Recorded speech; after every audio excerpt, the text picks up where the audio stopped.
Einen schönen guten Abend and welcome everyone to the opening of Spot on Economies here in PACT Zollverein in Essen tonight. Welcome to you, the audience here in the space, but also to our online audience in the live stream. And welcome to two persons who are next to me. This is Livia Andrea Piazza, who joined us for the project from Gießen. Hi. Yes. And Stefan Hilterhaus. And you forgot your mic. Okay. Hello. So yeah. It's up to you. Thank you. We divide a little bit. It's super nice to have you here.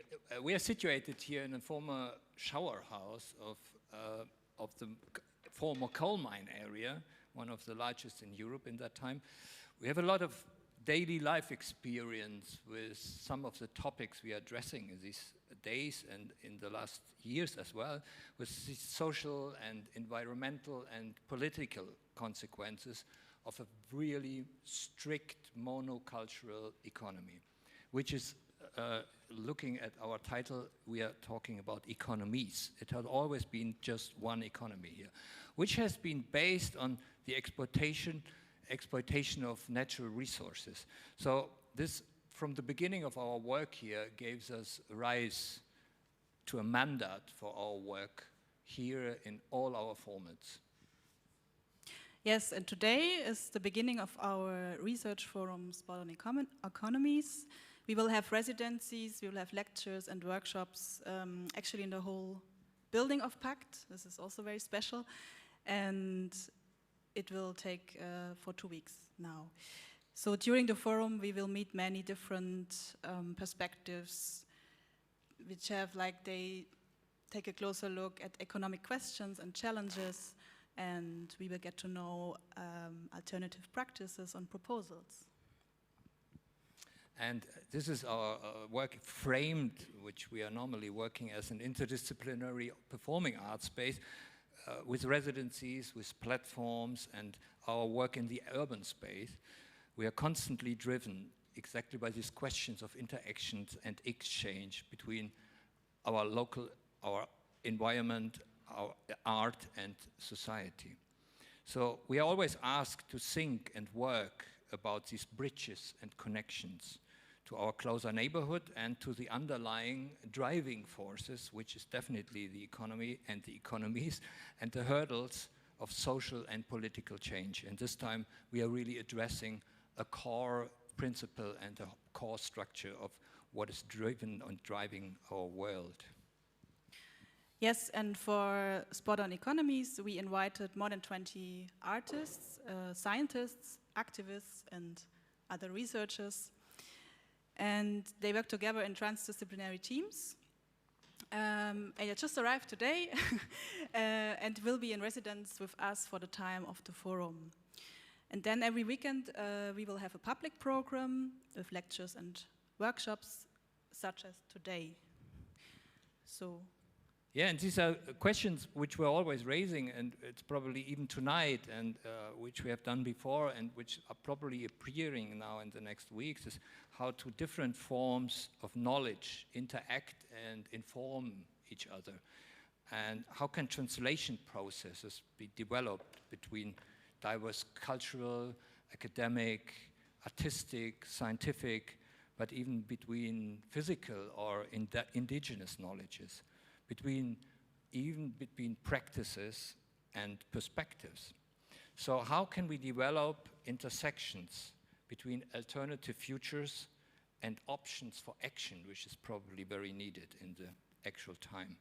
So bridging, transforming, and alternative logics will be some keynotes, key words tonight, and we are super honored and lucky to have you all here with us, and we are now going into the part of the lecture. You're very welcome to ask questions in the chat on our website, which Maya, which is sitting here, will carry here into the physical space. And I just want to mention that be aware that next week we are welcoming another very, very important, interesting lecture. Now, Livia Andrea Piazza, who will guide us through the night, the lectures, your questions, and possible futures. Thank you. Thanks. I will just say a couple of words on the public program. First, a very warm welcome also from me. The questions that were mentioned now are for sure at the core of of the travel we are gonna do throughout these weeks. As economy is for us a crucial lens through which we can think and look and problematize political, social, and environmental futures. Economy is something that we cannot avoid dealing with in our everyday life as well as on a macro scale, and that we always deal with across very different sectors and occupations of our lives. The public program starts from this, and because of this invites activists, artists, and theoreticians from very different fields who all try to bring together the theoretical with the practical and the micro with the macro. Economy is also economy is for sure money and policy and interest rates and inequalities, but economy is also the norm or the set of rules by which people decide to organize their enjoyment, their work, what enters and what exits their household, and what flows and how into the world in a certain sense. Because of this, all the contributions that we invited try to unbuild a bit this set of rules and try to make space for alternative logic. So they try really to stop their thinking and acting based on the pillars that we know of economy, such as scarcity, competition, growth, property.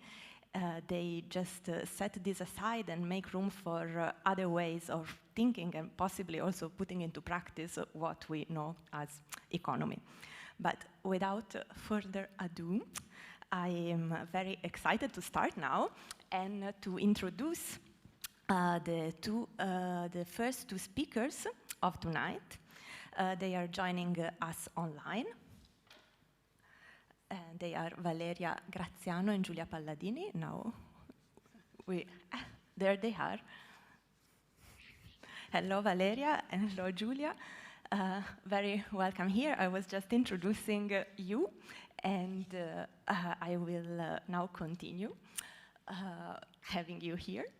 So, Valeria and Giulia are delivering to us a lecture, an input called Against a Logic of Scarcity on Militant Abundance. But before letting them do this, I want just to give you a couple of words about who they are. Valeria Graziano is a theorist and an educator who's currently based in the Center for Post-Digital Cultures in Coventry, UK. And her research focuses on techniques, technologies, and tools that foster the refusal of work, the creative redistribution of social reproduction, and the politicization of pleasure. Next to her academic work, she has been involved in multiple cultural and social movements, in the cultural sector and in multiple social movements. And among them, maybe I mention one of the most recent, which is Pirate Care, a translocal project that focuses on the collective learning and disobedient responses to the current care crisis. And Giulia Palladini is a researcher, a theorist, and an educator who explores the politics and erotics of artistic production, as well as social and cultural history from a Marxist and feminist perspective. Currently, she is a senior lecturer in drama, theatre, and performance at the University of Roehampton, always in the UK. And as a theorist, she collaborated with both critical and artistic projects over the course of the years. This was what I wanted to tell you, to introduce them. And now I just leave the floor to Against a Logic of Scarcity on Militant Abundance, and we see each other at the end for the Q&A.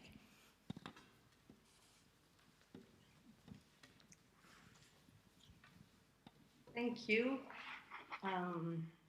Thank you, Livia. Thank you, Stefan. Thank you, everyone. And it's really strange to be, to imagine ourselves big on a screen, and we cannot really see you from here. We are delighted to be joining you from afar. We really wanted to be there in presence, but it was not possible.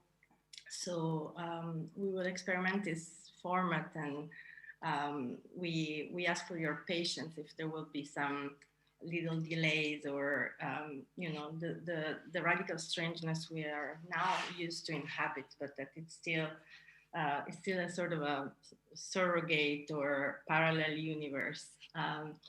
So I will start by giving you a little bit of a sense of the research we are presenting you today, or the bit of research we are presenting you we are presenting tonight, which is part of a larger collaboration between myself and Valeria that has been taking place over the last few years, and that has a perimeter, let's say its perimeter as concerned an investigation really into notions of production and reproduction, really with an effort, with an epistemological and political effort to think them alongside each other.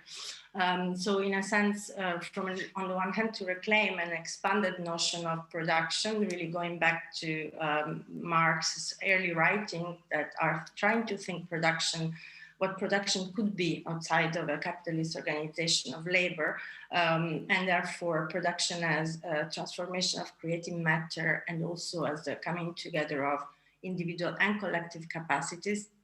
And on the other hand, building on a rich feminist genealogy of thinking and praxis to which we are indebted, to think production and reproduction together, and affirm that they cannot be possibly uncoupled, and that doing so implies a radical rethinking of the relation between private and public, but also that the set of attributes and skills and values that are usually attributed to production and reproduction serve to usually categorize human activity in advance. So we were, you know, in our common research, we are really interested in challenging certain divisions that are seemingly given as natural. Yeah. So as for example, the division between domestic and public, or the division between care and militancy. And today we shall present a part of this research that we are undertaking, interrogating specific forms of militancy, yeah, of political organizing, forms that we think of as militant because they are a constellation of practices from which we depart that belongs to what we think of as a minor history of international workers' struggle. And our intention to do so, to think about abundance, is because we are trying to elaborate a theory of abundance, yeah, not in abstract terms, but actually facing a certain urgency that we feel to think about the present, yeah? So a moment that is characterized by many interlocking regimes that produce scarcity, so regimes of production of scarcity itself.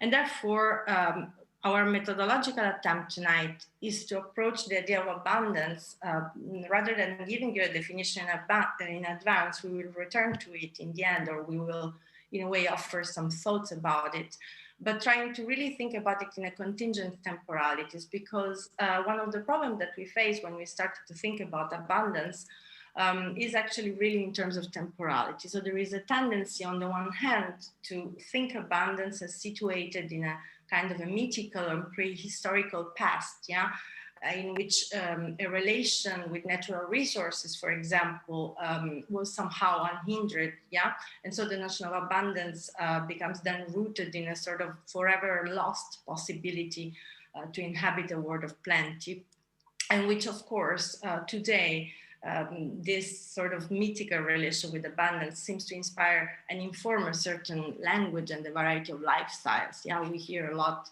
of mentions of abundance, yeah, in kind of practices of so-called self-care that are questionable in terms of their location within the language of capitalism itself. And on the other hand, again, in terms of temporality, there is a tendency to think about abundance as cast in a sort of future perfect, where again, plentiness will be secured after the apocalypse. Yeah? So from a dystopian present, we are thinking about a future, a very, very far away future, which very often is imagined as a fully automated future. And obviously the most relevant, let's say, or debated reference in terms of this line of thinking is the proposal of fully automated luxury communism proposed by Aaron Bastani, a book that a few years ago came out, and that claimed that new technologies will finally make us free, and in a word of luxury. So also on this word luxury, we will return in the end and explain why we do prefer the word abundance. So this is, of course, a broad sketching I'm doing here, but just to say that what is interesting for us to think about abundance starting from the practices is precisely to try to articulate some question about political subjectivity. And so to return to history, to minor histories, in terms of questions of what is the political subject of production of abundance, rather than what is the political subject that is subject to scarcity. So we are organizing this presentation in two parts. In the first part, I will shortly hand it over to Valeria, and we will start introducing a selection of the archive that we have been constructing, yeah? And it's an archive of some key episodes of struggle that engage with dynamics of scarcity and abundance. And this is, for us, an attempt to construct a common imagery with you that can inform our discussion about militant abundance. And in the second part, then we shall draw from these materials to discuss some of the key elements that are part of our in progress theory of militant abundance. So we will go back to some theoretical considerations, and perhaps in the discussion we can elaborate more on this idea. So we'll now hand it over to Valeria, and maybe we can start with the first slide. Yeah. So hi everyone, and thank you from my side too.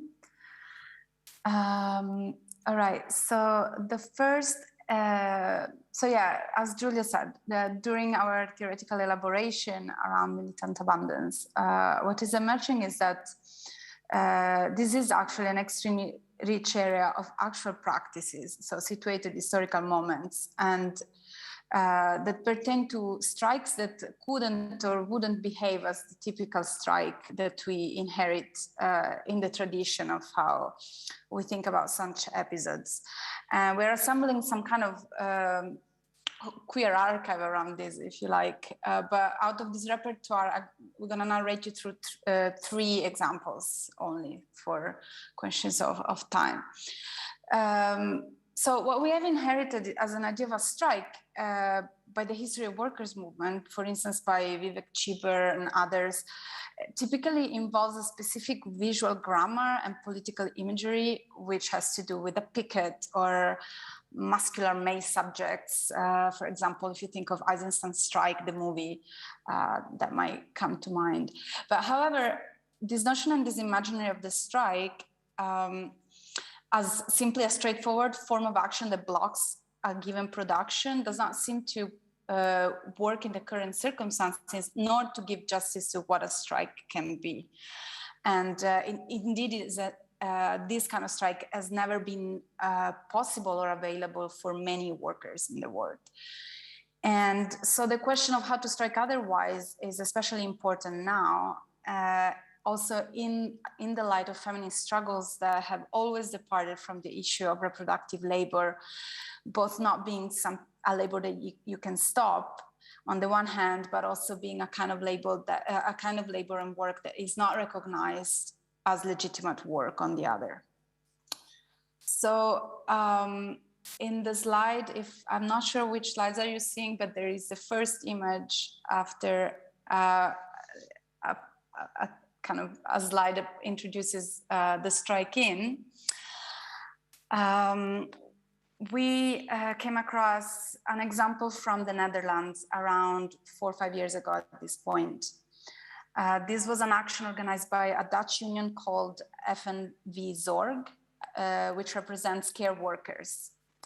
And during a dispute, the organizers called in a series of strike actions that we can think of in terms of the strike-in as opposing to striking out. So usually the workers leave a building or form a picket outside of the place of work, where these workers actually reclaimed a common space within the care centers where they would usually perform their work, except that rather than shutting down the care centers, they reorganized them. They took them over. So for a day, they would run the care center with their patients as accomplices, as if they had all of the resources and the time allocation that they were asking for. So they would take their time to stop with the patients, give the care, the quality of care that they wish to be able to give. And they would organize pretty much a socialization of social reproduction and collective activities with the elderly people, including bingos and music sessions and the like. So this action has been especially inspiring for a number of reasons in its simplicity, if you like, beginning with the expression striking in, an expression that points towards a possibility of rethinking the strike as a movement inward rather than outward, so not an exodus so much as a reclaiming of a territory, as a movement of occupation and a reclaiming rather than a withdrawal. So what this example illustrates in brief, in other words, is that care, as soon as you perform care labor away from a logic of capital, the time and the resources and the affective capacity become abundant very quickly.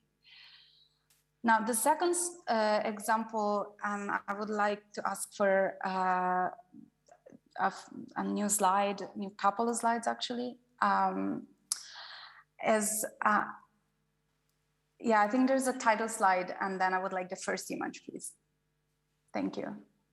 And thank you all for being patient with the hiccups brought by clumsy technologies. Anyway, what I like to introduce is a form of strike which took place during the 50s in Italy. So we're changing location and time. And they were called the reverse strike, scioperi alla rovescia.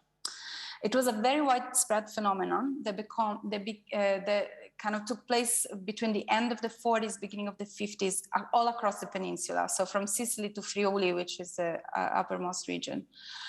Such strikes were called reverse strikes because they mobilized large numbers of unemployed, both peasants and workers. They took place in rural and city areas, who effectively self-organized and took initiative to build critical infrastructures that they would need in their areas.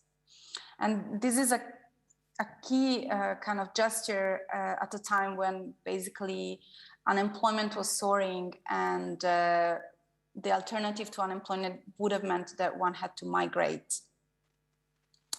And what the actions would then, they would build critical infrastructure such roads and the like, and the strikers would later typically try to force politicians to follow up with more substantial public investment in their areas. And in some cases, they would force them to even remunerate the days that they already worked.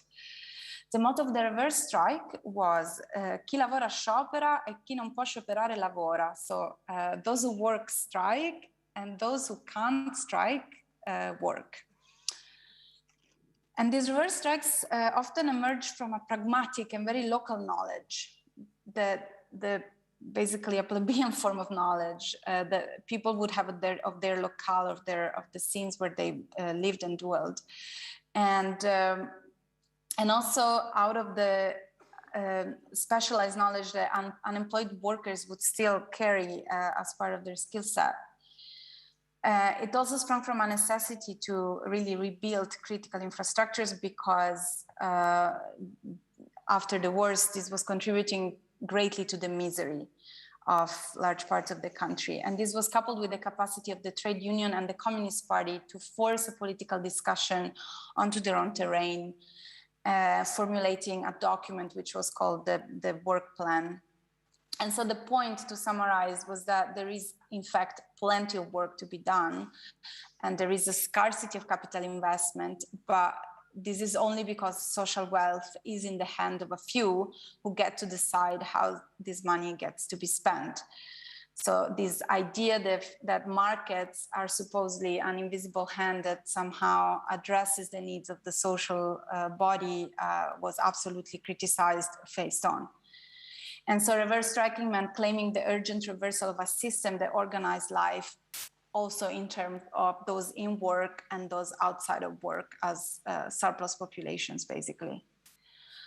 In the next slide, we see an image from another one of those instances that took place in Friuli, where over 2,000 unemployed people organized a canalization of a river called Cormor in 1950, so that they could make significant improvements to agriculture production.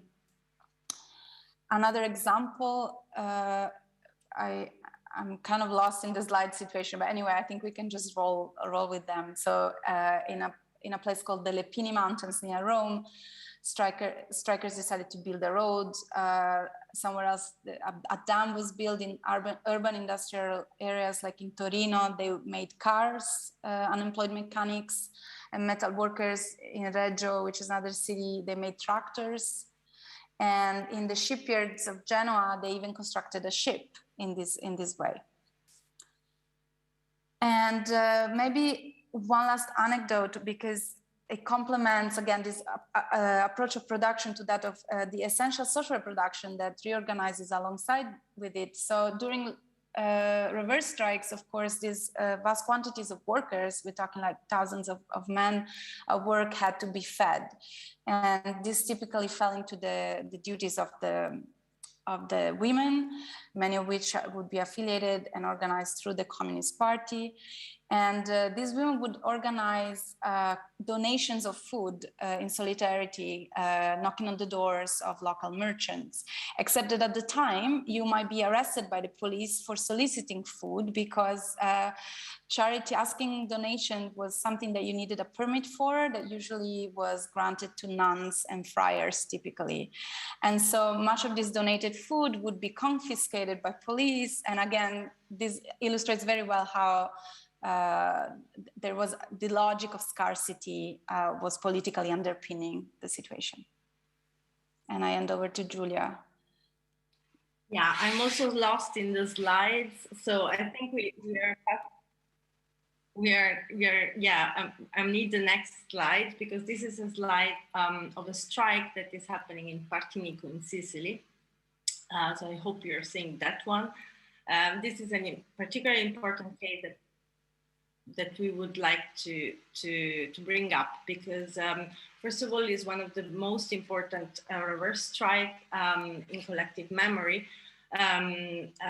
This happened in Sicily in 1956, and the workers here were aiming at the construction of a road.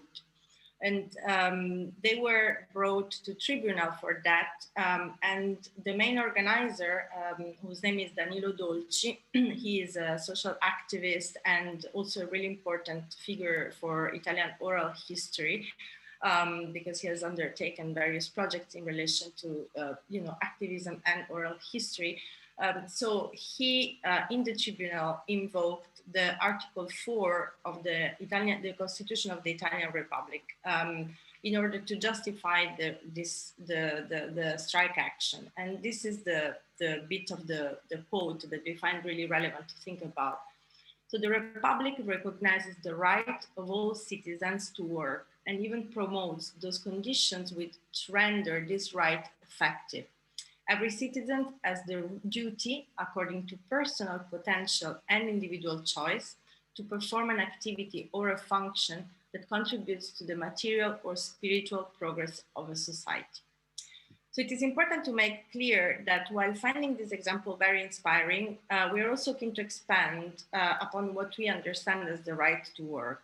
When the unemployment we're invoking as the right to work was not a plea to be rendered useful by capital, yeah, or even worse, the willingness to work for free in order to, being noticed by a benevolent state or a private investor.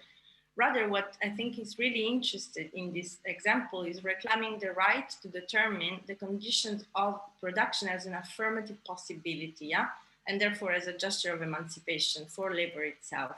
So they were revealing capital precisely as an instrument, not of development, but of stagnation and production of scarcity, which in this particular case was favoring certain areas, in that case, the north of Italy, the north of Europe, while forcing others to actually emigrate, yeah, for instance. So in other words, what mattered was that they declared there is plenty of work, as Valeria was mentioning, but there could be an abundance of work, yeah, if only we could be in charge of organizing production.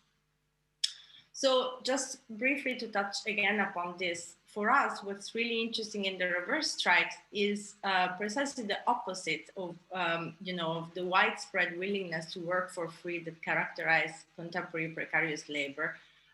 First of all, because it's a collective action, yeah, and also because it was a very strategic intervention. So it's contingent, yeah, it's local, and most importantly, it is a common action. And the idea of useful production, or in a way, the necessity to ask the question through the action of what is useful production, bring us to the last example that we are bringing to your consideration. And here I need the next slide. The next slide should be the beginning of the new example, which is called the Lucas Plan. So the Lucas Plan was a pioneering effort by workers at the company Lucas Aerospace that was in the UK in 1976. So we are jumping forward again in history. We are in the UK in 1976. At the Lucas Aerospace, management announced that thousands of jobs were to be cut. And so union organizer came up with an original action to defend the jobs by proposing a plan, a counter plan, outlining alternative applications of the company's technology and also of their own skills. So through a preparatory process, they came up with 150 product ideas that included medical equipment and energy conservation devices. If I can have the next slide. So I'm just now trying to imagine what slides you're seeing at this point.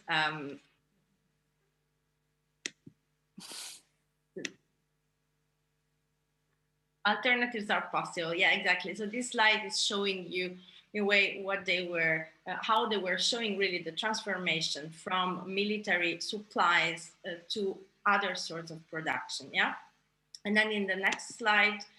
You can actually see one of the buses that they proposed was a prototype of a bus that could switch between rail and road.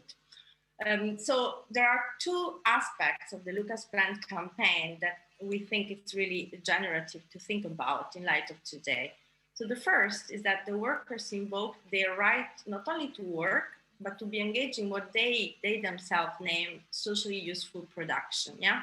Arguing that rather than focusing on the production of military supplies or accepting unemployment benefits, for example, the state could have perfectly chosen to support another kind of production, an alternative production altogether. The second point, which is very dear to us, is that this demand was the demand of socially useful products produced in a socially desirable way, which means that as part of their plan, yeah, the workers also asserted their right to address the health and safety condition to which their work exposed them and therefore revisit them. So again, they were not just talking about production, but they were making a plan that would encompass pleasure as part of the social reproduction of their own common work. Their claims were never accepted by management. So this is in a way an unrealized project that we are recuperating from history. unfortunately, and yet much of what was at stake in their vision for us remains really relevant in terms of denaturalizing the cycles of layoff that accompany cyclical crisis of capital, which is a very familiar story, I guess, for all of us today. We are now moving to the second part where we are trying to sum up some of the points that we would like to bring to discussion. So I hand it over to Valeria. Yeah, so those examples bring into relief some key issues for us that we would like, we thought it would be interesting to bring them as a kind of points that we can focus on and potentially unpack them further in communal discussion, right? So the first point for us would be that the idea that there is plenty of work opens up a possibility of a new articulation of the refusal of labor. So one that is also capable of articulating a critique of free time as the residual time that is confined to hobbies or leisure or consumption and the like. So this would be a refusal that rejects the capitalist organization of work as a logic that produces scarcity, both in terms of the experience and of the results of such work. And it is indeed a logic that must be first and foremost secure profitability above and against all other considerations. And simultaneously, these operations of militant abundance, they reclaim the right to participate in society and the construction of a common world in terms of as an affirmative life kind of principle of emancipation. So this is relevant today, we think, because we recently entered this kind of discourse of essential productions that was central to the political discourse around COVID-19 in the last 2 years, where a proliferation of different states' approaches and regulations of what actually counts as essential in production generated all kinds of problematic and unequal social consequences. And so the shift here is that the question of withdrawal is at this point a withdrawal from the terms of the conversation around work. It's not about the refusal of labor as theorized in the 70s, because we are facing structurally different organizations of both labor, of both production and hegemonic approaches to the idea of work, even within the left. But I think this minor genealogy allows us to affirm another imaginary for a collective production of life. So a second point, again, that we'd like to draw your attention to from this example is the possibility, is the fact that the reorganization of social reproduction makes apparent that the undertaking of care labor does not necessarily mean or coincide with boring, repetitive, or degrading tasks. So when social reproduction is reorganized in a context of emancipatory praxis, social reproduction is the very tool that produces abundance, and it can coincide with an experience of abundance. And it is not the case that social reproductive labor is intrinsically unpleasant, boring, or hard. And in this sense, again, returning to a set of political horizons and kind of pitches that we might be more familiar with in today's discourse, many of them that tackle the question of automation, which is a worthwhile thing to think about, but they often direct these fantasies of automating tasks, and these tasks that are often associated with the realm of maintenance, cleanliness, and care. And this would be the solution proposed to alienation. But we believe that this misses the marks and reveals a bias against the valorization of social reproduction to core. The terms in which social reproduction is usually understood are positing social reproduction as the area that takes care of what is scarce, whereas production should cover the area of desire. And our contention is that in an emancipated horizon of production, this very relation between needs and desires is what would get reconfigured. My last point, and I will try to go through this. Sorry, Giulia, what was that the time to give you the word? No, go ahead. Go ahead. Okay. Apologies, everyone. So, yeah, so the third point is that scarcity is first and foremost an imaginary construction, brutally put. Over the last 2 years, we have heard many times the word shortage. There was a shortage of face masks first, a shortage of medicaments, a shortage of beds in intensive care units. For a long time, the world was short of remedies against COVID-19. Then we had a shortage of vaccines for everyone, hence shortage of a foreseeable global solution to the pandemic. So the specter of shortages somehow haunted the pandemic experience from the beginning, even before actual shortages started to come about. The image of people hoarding in supermarkets in search of toilet paper or canned food, terrified at the prospect to remain short of supplies, is in an imagined post-apocalyptic future that would start imminently, will probably remain one of the ridiculous and yet iconic images of these strange times, a time that very likely in the future will be remembered as an age of scarcity. And indeed, this grotesque image of middle-class people living in an affluent society, hurrying to stuff their cars to prevent potential scarcity, alongside the actual scarcity of resources the world has been facing during this time, and that we are told we will progressively be facing in the near future, speaks to a crucial feature of scarcity itself. Its operational value, both as an imaginary construction and as a hard fact, a measurable statistic data. Indeed, a bit like the chicken and the egg, it is difficult to say whether the idea of scarcity comes before its effects.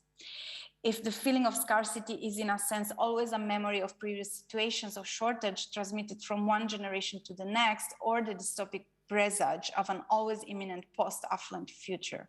So, Vale, I think I'll cut here, yeah. I think because we are running out of time, so I will try to, I don't know, summarize some of the points that we were, because I'm just aware of time and I'm not sure exactly how much time do we need to leave for discussion.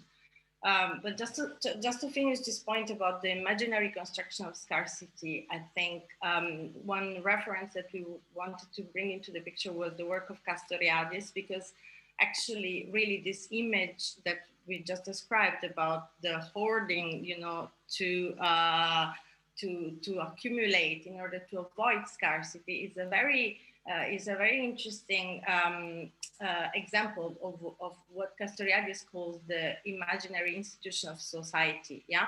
So the fact that being related in society means, first of all, participating in an imaginary institution of social life, no? That in a way is always prior to what is real or it's fictitious. So scarcity is of course very much real and with consequences that affect people's lives, but it's also a discursive articulation, yeah? One on which one of the, you know, precisely the word prevailing economic system is founded, so much so that economy itself, you know, one of the definitions is the science that studies scarcity, okay? Whereas our definition of economy would like to actually think about it in a very different terms, no? So in a way, as the set of capacities and the modes of cooperation to manage the common house. Of course, the question of scarcity as also in Marxist economic thinking as a long history, and just a couple of points in relation to the way Marx defines scarcity, is that scarcity in a way entices the first historical act. So the first historical act being the production of the means to satisfy certain needs, such as eating or clothing or habitation. But then, this is the crucial point for us, the second historical act, I mean, or what actually starts history as Marx conceived it in terms of human activity, is the production of new needs, yeah? And this is the crucial thing for us. The fact that the communism, you know, the way it was understood is not the complete overcoming of scarcity, but it is the radical reconfiguration of needs, okay? And so that's our intention, is to question the logic that scarcity installs into thinking economy, yeah? So that's another point that we wanted in a way to get through. The other point that emerges from the example that we promised we would touch upon is the distinction between useful production and essential production. Yeah. So both in the reverse strikes and in the Lucas plan, we were talking about public utility and socially useful labor. Yeah. And as Valeria already mentioned, we are coming from 2 years where the expression essential production in the management of the COVID-19 crisis has been like a really central kind of common buzzword, yeah? And what this has made clear is that essential production is regulated by the state's agenda. And what this means is that both human activity and needs are imbricated in a social imagery, yeah, of which every society is constituted, which is always contingent. So then another point that emerges for us and that we would like to highlight is that this example instead focalize certain questions about the value of labor, no? The value of labor in the moment of its making, not yet in the moment of exchange. And so the necessary production that is scarce or is given as scarce in the present becomes potentially plenty under a different organization of labor. So these actions actually perform particular possibility that would be absolutely realizable, yeah, just under another political system. And this is what we are interested in, yeah, what we do have in common as a possibility of imagining another form of coexistence rather than sharing a politics of resentment. I will hand it over to Valeria to arrive to a conclusion because I think we are really running out of time. So I think we will need to talk about this in another, or maybe when we will come to systematize this in a text, you can read the full length. But just to conclude, maybe we can just say a few words to conclude. I would open to discussion despite the distance and the screens and everything. I think there's enough material from us for people to have at least a sense of the contours of the research. We're very grateful for feedback and inputs. It is work in progress, as Giulia mentioned at the beginning. So yeah, or any thought that crosses your mind, we'd love to hear. Thanks.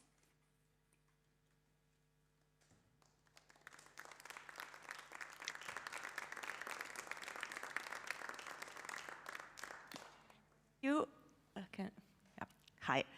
Thank you, Giulia. Thank you, Valeria. I look at you in the camera, but I will have to turn very soon again. But I wanted to thank you very much for the wonderful sharing and also for the effort of doing this from a distance. We are very, very thankful. Now I'm here also to act a bit as a link between you and the audience in here. So first of all, I ask if there are already some questions, and if they are, please make yourself visible, and we will reach you with a mic. The same invitation goes to our audience online. In the case there are questions, please do make them. There is already one question. Yes. Hello, thanks for the input. I'm just wondering if you could maybe elaborate on how you, why you're interested in studying scarcity or abundance right now, especially taking into account that economics is taking, I think, some new turns right now in the past 10 years, especially in the United States, modern monetary theory, MMT, which definitely deals with these questions of abundance and in a new way, I think, is gaining ground. So I'm just wondering if you could maybe tell us about where you see this or why this is relevant right now.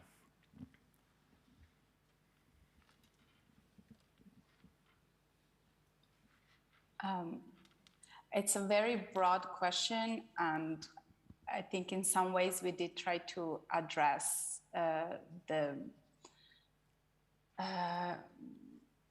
I suppose relevance is always a very distinctive suggestion, in the sense that not everybody finds different things relevant in the same way. But I could say two things, perhaps. One is that unlike monetary theory and the like, our effort is to think from the perspective of practice and of living labor. So what is the historical subject that could force the situation outside an expert discourse around national and international economic horizons? So that's a very different point of entry that of course can dovetail and also find itself with slightly different consequences when confronted with the economic theory. The second point that we had at the back of our minds when we started to riff off some of these themes was the necessity to look at some historical precedents that could speak about different ways of sabotaging capitalist production, and that did not belong to the history of workers' movements in the major key, but at the same time that would differentiate the kind of repertoire that many of us share that looks at social movements, so organizing around global political issues or broader political issues, but not as workers per se. And we were interested in this subjectivity, but in an atypical way. And finally, and this is again is my personal kind of answer, I hope Giulia might have some other insights into this.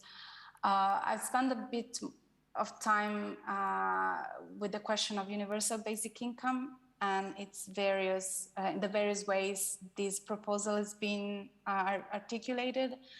And again, I believe that there is something to be said with efforts to produce a political imaginary that goes a little bit further in terms of not positing UBI as just like this mechanism of redistribution of wealth, while the wealth would still be produced under capitalist conditions and therefore subjected to the crises and the contradictions of this system. But actually, how can we come up with proposals that accompany UBI with techniques of struggle that make it possible as a terrain that is lived? It's about embodied conditions, again, not reforms or top-down policies. So I hope this partially captures the spirit of your question. I'm sorry I can't see you, so. The person who asked the question is nodding, just. Okay, thanks. It's important for them. Are there any other questions from the audience, either here or online?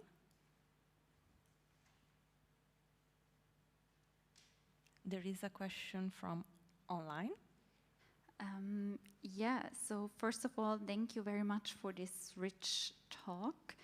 There are a few questions, and one is related to, and I don't know if you even would agree or relate to that, like the difference between needs and desire. So the question is, which strategies can we apply on a large social scale to implement the knowledge and practice about the differences between needs and desire? I hope you could follow the question. Okay, we take it from here. Or there are more. Do you want to read us more questions, or? No, I will do it one after the other. Okay. Yes, this I think is essential. Is really a central question for our thinking. Actually, we in a very early articulation of our research, we were really fascinated by the writings of Charles Fourier, and you know, Fourier has elaborated this idea of a domestic utopia as a way to think about political life. And one of the key things that that shifts in the political thinking that is a political thinking, like thinking about it now, that relates very much to abundance and to an idea of how the socialization of both pleasure and care can create abundance. Yeah. So there is a sense in which there is a shift from thinking politics as what deals with the area of need to think, yeah, politics is what deals with the area of desire, yeah, and domestic as what deals with the area of need. So in a way, there was a very clear kind of distinction already between need and desire, and between what public life should deal with, which is desire, and what private life should deal with, which is needs. So for us, this has not corresponded ever to our experience in the many professional and social relations that we experience, and militance is a very crucial site in which we can think about that. Political organizing is definitely an area that has to do with desire and with needs, yeah, and that brings together the pleasure of, conviviality, socialization, and definitely invention and creativity, and a lot of work of taking up the rubbish the day after the revolution, to put it in, in a kind of icastic sentence that actually is a line from UKL's Manifesto for Maintenance Art. So yes, I think what we just shortly touched upon in thinking about the creation of new needs is also part of the creation of new desires.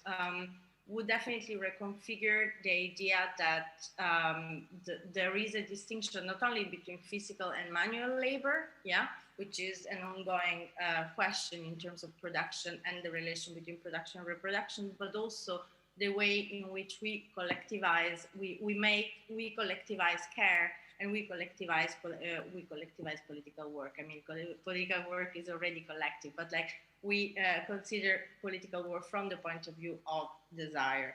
So I guess that's one of the things. The second thing is, again, that one of the lines of thinking about scarcity that we were trying to resist is the line in which desires are unlimited and needs are not, yeah? Or on the other hand, the idea that the only possibility of happiness is in a limited scope, yeah? So in that sense, it's a very complicated question, because a lot of thinkers have resolved this through the figure of the state. So the state, like Hegel, for example, the state becoming what guarantees that there is an equilibrium between needs and desire. Yeah, in fact, Hegel was defining abundance ethical degradation, no surprise, because of course, the state was supposed to regulate both the family and civic society in a way that would avoid conflict. It was all about trying to tame potential social conflict. And for us, of course, potential social conflict is desirable, and that's why probably abundance is desirable with no moral degradation. Thank you. I also have a question, maybe if we, okay. I will be super quick. It's maybe a reflection more than a question, but not a completed one. I was just thinking how much this narrative of scarcity, also attached to moral values that you described in your lecture, has been working so well to keep the capitalist production in place, and so not well when it's used, for instance, in the context of environmental crisis to change things. And so I guess that what we encounter is also a question of power, and it's very interesting that you use affirmation and in order to make room out of this binary. and also of organization, of also the stress that you put on organization and how much actually organizing otherwise would allow a logic of abundance to take place. And it's not a question, I'm sorry. It's just to share. I don't know if you want to say something about this difference of how scarcity works well for capitalism and not so well for climate struggle. And then maybe I'm afraid that I will also have to close. but yeah, it was a way of...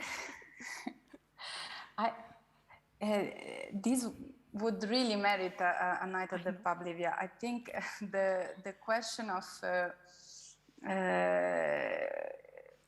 why it works so well for capitalism and not for climate struggle is the same one and the same problem insofar as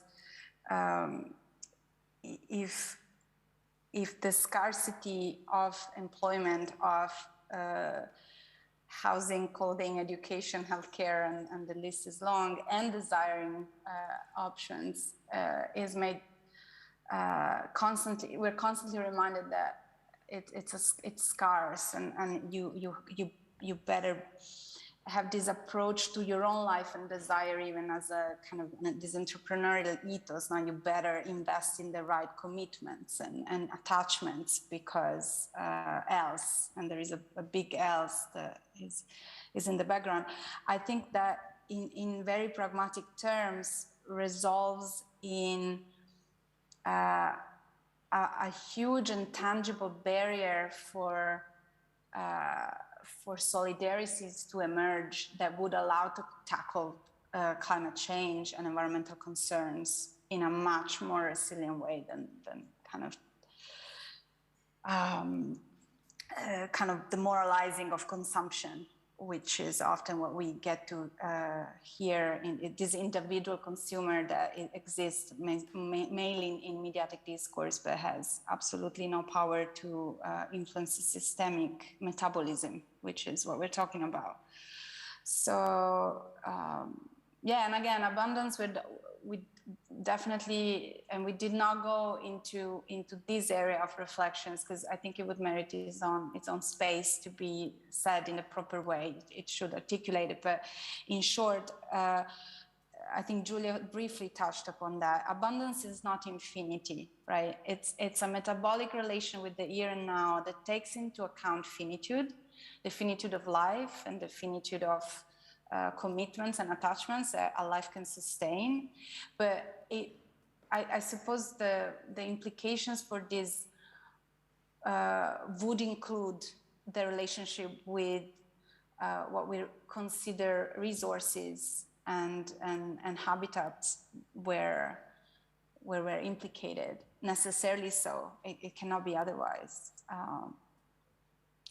So yeah, there is an attempt, in other words, to denaturalize the fact that resources are scarce versus our consumption needs being great. And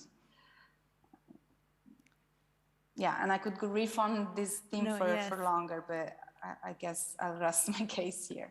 So thanks for the input. But thanks for reformulating and also maybe making another step. I think it was a very beautiful way of concluding this conversation. I thank you again very much. And I hope you can continue being with us for the rest of the evening from your homes while I introduce you to our next speaker. Who can actually be here with us, who's here with us tonight. Ozan Nadir Alakavuklar. Ozan is an associate professor for organization studies at the Utrecht University Schools of Governance, and is interested in a non-capitalist form of organizing, activism, and social change. In his work, he draws arguments from critical political economy and is the initiator of social movements, resistance and social change conference in New Zealand. After his time in New Zealand, he traveled back to Europe, and now, next to his academic work, is also project coordinator of Anders Utrecht, that brings grassroots organization together in the city of Utrecht to build a network of sustainability transformation from below. Ozan, thank you very much for being here. I leave you the stage immediately. Thank you.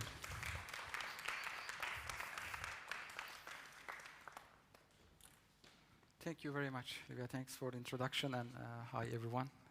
Before getting into my talk, I would like to first thank PACT and Livia, Juliana, and Stefan for giving me this opportunity.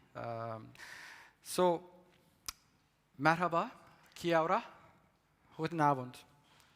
Having grown up in Turkey, living in Aotearoa, New Zealand, and currently residing in the Netherlands, I greet you in 3 languages. These are the places that has shaped and structured my scholarship and worldview. Mainly, I will emphasize Aotearoa, New Zealand, since it's the place where I made sense of my scholarship and what I expect from the academy and also from myself. That's why half of my lecture will draw on my experience in New Zealand. However, before getting into the details of my talk, I would like to begin with a short exercise to have some input from you and the audience behind the screens. I will use Mentimeter for this exercise, and I want you to use your mobile phones. So how does it work? I'll show you a link, and so that there will be an opportunity to communicate your answers into the screen.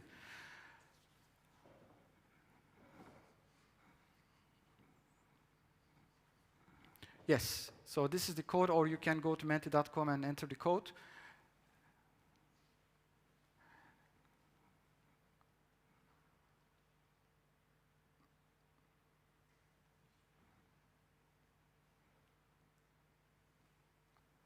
Just give a couple of seconds.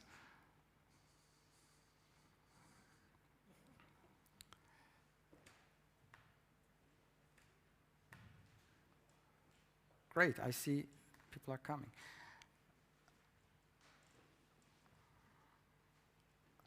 Okay, so the idea is that I'll show you a term, and I simply want you to write in the screen, what does it mean to you? Or what does it remind you to? Grand challenges of our society.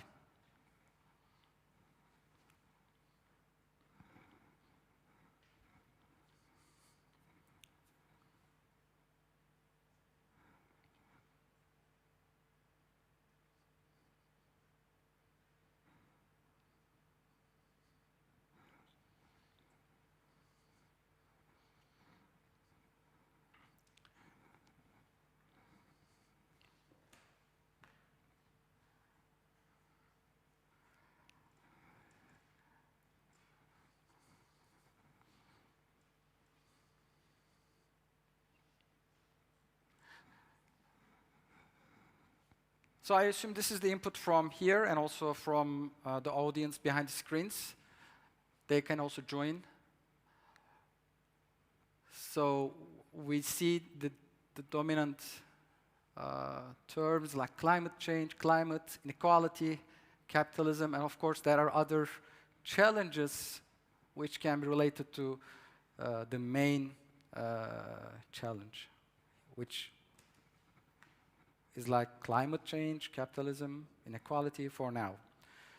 Okay, thank you. So this is important because the talk that I would like to give today is about academics and to some extent, how can we engage with these grand challenges? What's the role of the university here? And related to that, I also want to ask, what does economy mean to you? What does it remind to you?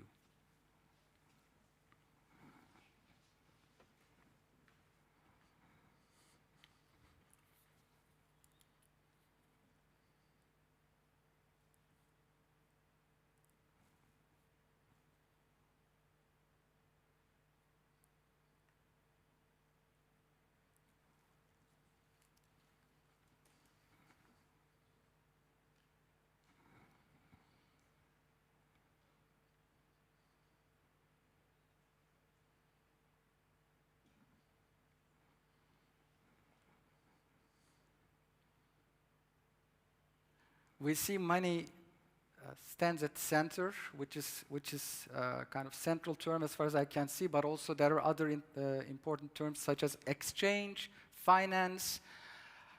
I would like to note household based on the topic for today, and also other immaterial value, because we are used to think in a particular form of economy. Given that we live in a kind of capitalist economy, we imagine a kind of world, we imagine a kind of set of terms interwoven around the notion of capitalism. But does it have to be so?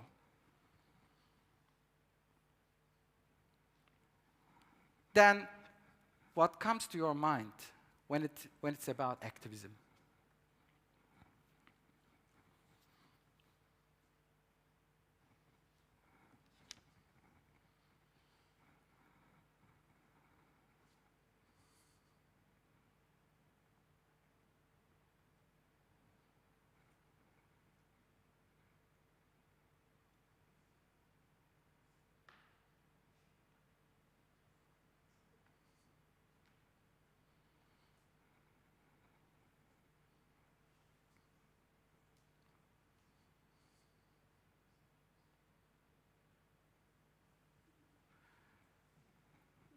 Change dominates. I guess there are also some names of organizations. Revolution stands a bit small there. But I guess there are some hope here, utopia. But change and struggle kind of dominates, which again, quite related to the talk that I would like to give here today. And my final word is, given my occupation, I can't avoid that I want to ask about university. What does it mean to you?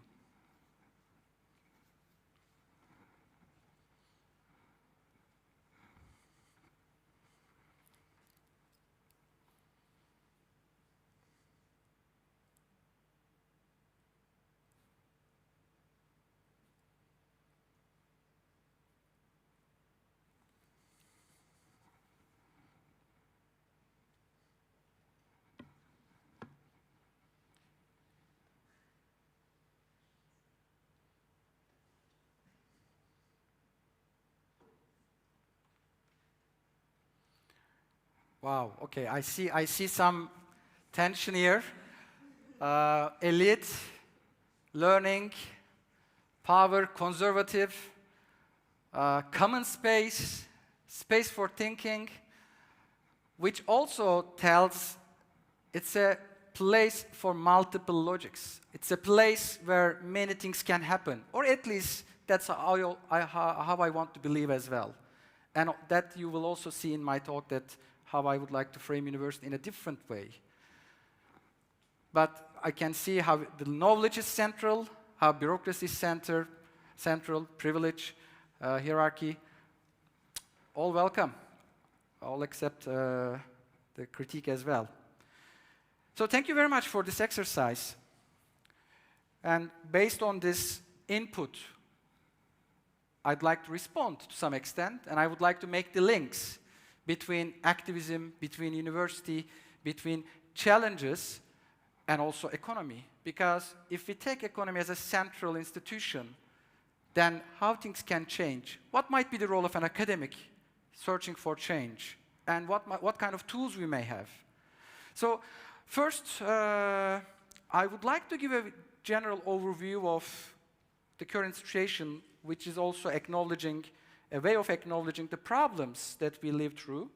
And then gradually, I would like to take you together with me to discuss and also think about the current practices of change, the current attempts and struggles around change, and also theories of change. And then I will position myself within these struggles so that I can explain how bridging as a term, as a concept, as a notion, as a form of academic activism can work out, or at least an attempt to work out. So, With an overview, a short diagnosis of our time, another interregnum of our age, where the old is dying and the new cannot born, as Gramsci noted. The new may not have been born yet, but we know it. It is in the making here and there. Meanwhile, we witness a multidimensional crisis day to day and live through its consequences in different forms.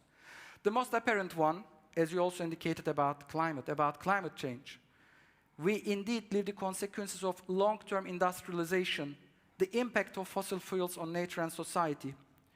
Many would argue that it's because of the Anthropocene, the human-centered way of living, prioritizing human needs over nature and other non-humans, implying a dualistic understanding, human versus nature. However, Jason Moore rightly reminds us that it is actually the capitalocene, a capital-centric way of living, driven by a system of power, profit, and reproduction in the web of life in the last 500 years. It is the age of capital that privileged the endless accumulation of capital with the ability of producing cheap natures for social and economic reproduction. So what are these cheap natures? Food, so that you can go to work.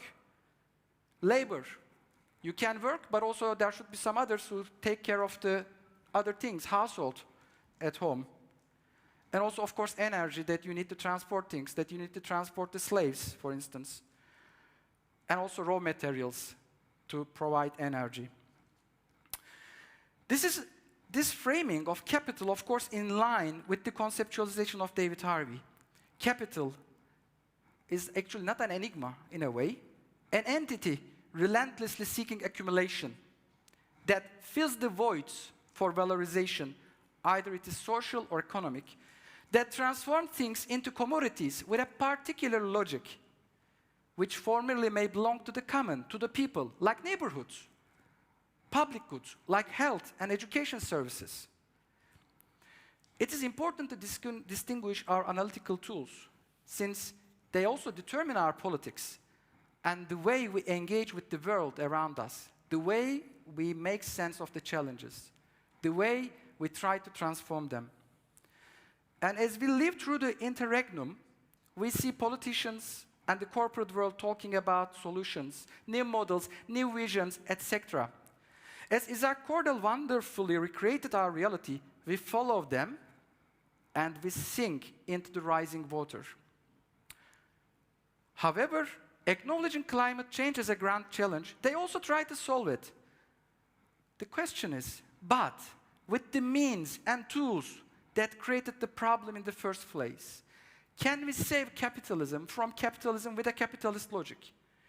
We hear Greta Thunberg speaking truth to the power, green economy, blah, blah, blah, blah, net zero, blah, blah, blah, blah. A particular set of value relations emerging from the transformative potential of capitalist economy has shaped and structured how we live. As Marx argued, capitalism was the progressive force to transform the economy and society for a certain moment in history. Yet now, it has come to an end. We see the consequences. We see the impact. And it's a kind of parasite, as Harden Negri argues, sucking the life out of the human, out of the nature. But this parasite is kind of dying now. And we see the interregnum. The old is dying, and we expect the new to be born. But how? Of course, the tales will change in the future, but this is not the tale I want to tell to my children in the future. Indeed, there is a value, a huge value, generated, but at the cost of our communities and natural environment. In addition to the problem of fair redistribution, we also have to go through the consequences of negative externalizations, which is also not distributed fairly. So we can't gain from it, and also even we can't get impacted in equal terms. while the generated value is transferred to global north via global chains, which has been built on the immense exploitation of gendered and racialized labor, for instance in Bangladesh, global south suffers more from climate change, destabilized political systems, and poverty. Just published science article shows that in addition to the sufferings of the poor and disadvantaged demographics, there will be intergenerational inequities. Our kids will experience about 3 times as many climate-related disasters as their grandparents.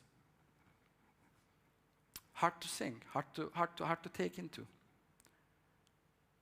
So we see the reaction coming out of business circles. We need a reset. Let's call it great reset, as if the root cause of the problems would change. Greta's voice is at the back, echoing, blah, blah, blah, blah, blah. But also, let's be honest a bit. It would be unfair not to see the attempt for good intentions behind these reactions coming out of the corporate world. For some, things may change. Fairly sustainable products, greener solutions, etc. However, following what Harvey and Moore said, the main critical political economic question doesn't change at the bottom line. Who gets out of this great reset?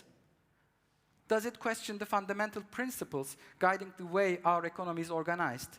Private property, growth, competition, market shares.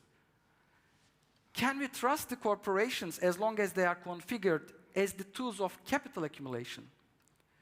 It is very sufficient to think about the corporate scandals in the last 10 years or so. I will not name the companies, but immediately they'll come to your mind. Tax avoidance. Think about the names. Emission scandal. Poor working conditions. It is blood everywhere. Just coming down from the ceiling, as it is said in Martin Eden by Mark Twain. Regardless of the actors, we see a continuous pattern telling us something. It is structural. It is the capitalist logic, seeking relentlessly capital accumulation. There were also hopes that the pandemic conditions would change the way we organize our economy. To some extent, yes, it did. But not for the better yet. Now we work more at our homes instead of work offices. Our work-family life balance got worse. The gendered nature of household relations has become much more visible concerning the care responsibilities at home. From a bigger picture perspective, the state had to step in. COVID-19 emerged due to the so-called zoonoptic spillover, the transmission of a pathogen from a vertebrate to the human population. Although pandemics have happened before, industrial agriculture and wildlife trade contribute massively to biodiversity loss and make zoonotic spillovers more likely. In these circumstances, extraordinary times called for extraordinary actions. Unprecedented, the term probably we heard like how many times, we can't count. COVID-19 and pandemic conditions made inequalities much more visible on the axis of class, race, and gender. As a result, the conditions necessitated the state to step in as still the most organized structure that has access to resources, of course, depending on the historical and institutional capacities of the countries. And of course, international inequalities have also become much more visible and tangible concerning the availability of intensive care units, oxygen stocks, and financial power to buy vaccines. Yes, it's a matter of question. What kind of state do we see now? Shall we go back to the premises of the nation state, or will it be different this time? However it may seem, the state is also not monolithic. As Eric Olin Wright argues, there are ways to be involved in governance mechanisms and democratize the state.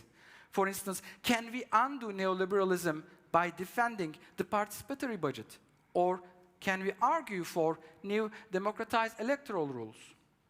Therefore, we may foresee a struggle over whether it will be the strong state of neoliberal ideology prioritizing the market solutions with a capitalist logic, or will it be the democratic state in the service of social power or socialism, borrowing from Eric Olin Wright again. And in the news here and there, we note the struggle between labor and capital is still going on across the globe. Being platform or not, the corporations extend their creativity to extract more and more value from any hour of the labor.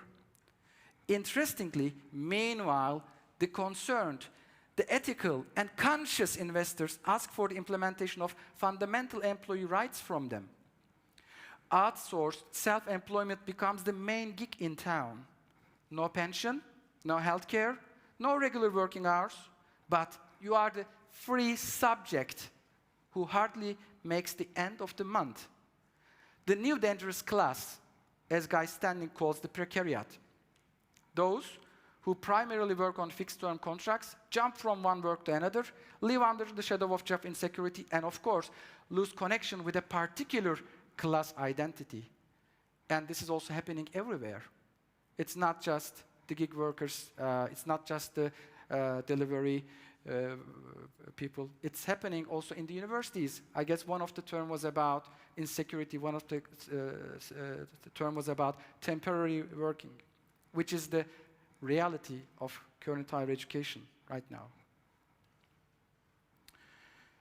And we see how the capitalist logic unifies people, not only in the joy of consumption, but also in their suffering. Furthermore, it is not only the problem of housing that can be tied back to the ages of enclosures, settler colonialisms, and financialized property market, but also being in debt.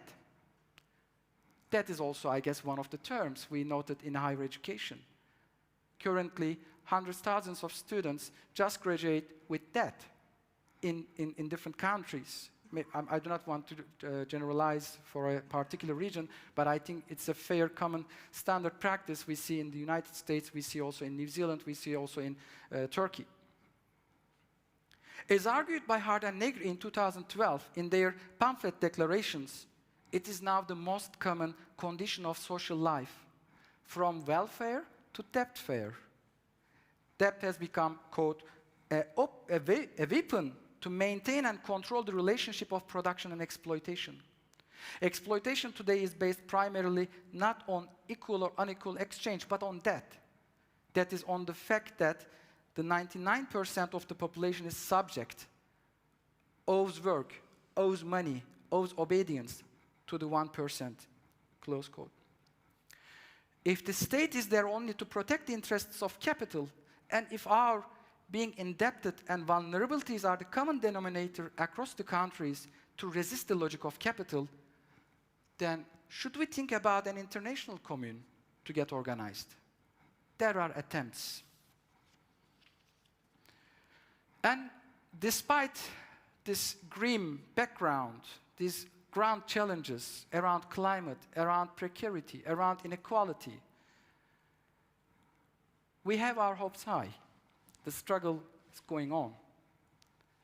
It takes place in different forms, in different locations, through various tools. There are attempts to transform economies and capitalist value relations. In response to the visibility of inequalities caused by the pandemic, many scholars, activists, and organizers came together with a manifesto signed by more than 6,000 people. Democratize firms, decommodify work, stop treating human beings as resources so that we can focus together on sustaining life on this planet. We also note a growing movement and a research area called degrowth, which I assume tomorrow has the workshop also about, suggests us we consider right to live, not right to consume.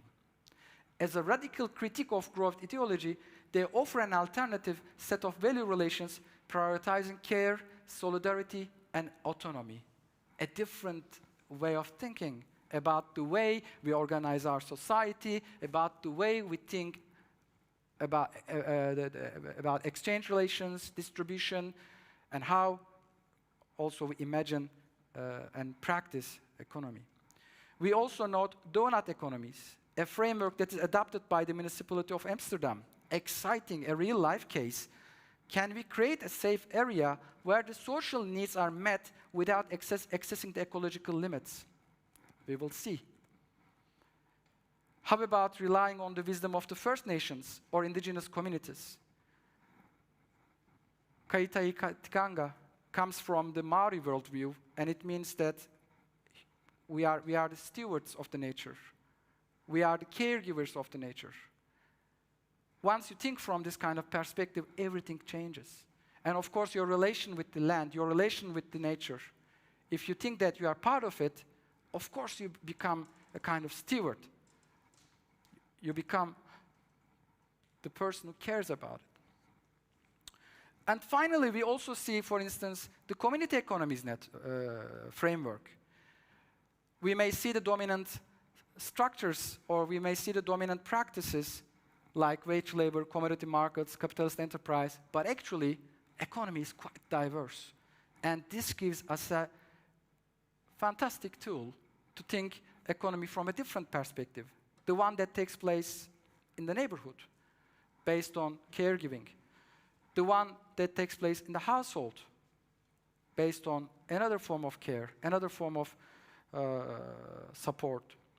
And also, of course, we can just add more: open source, libraries, fundraising, elder care.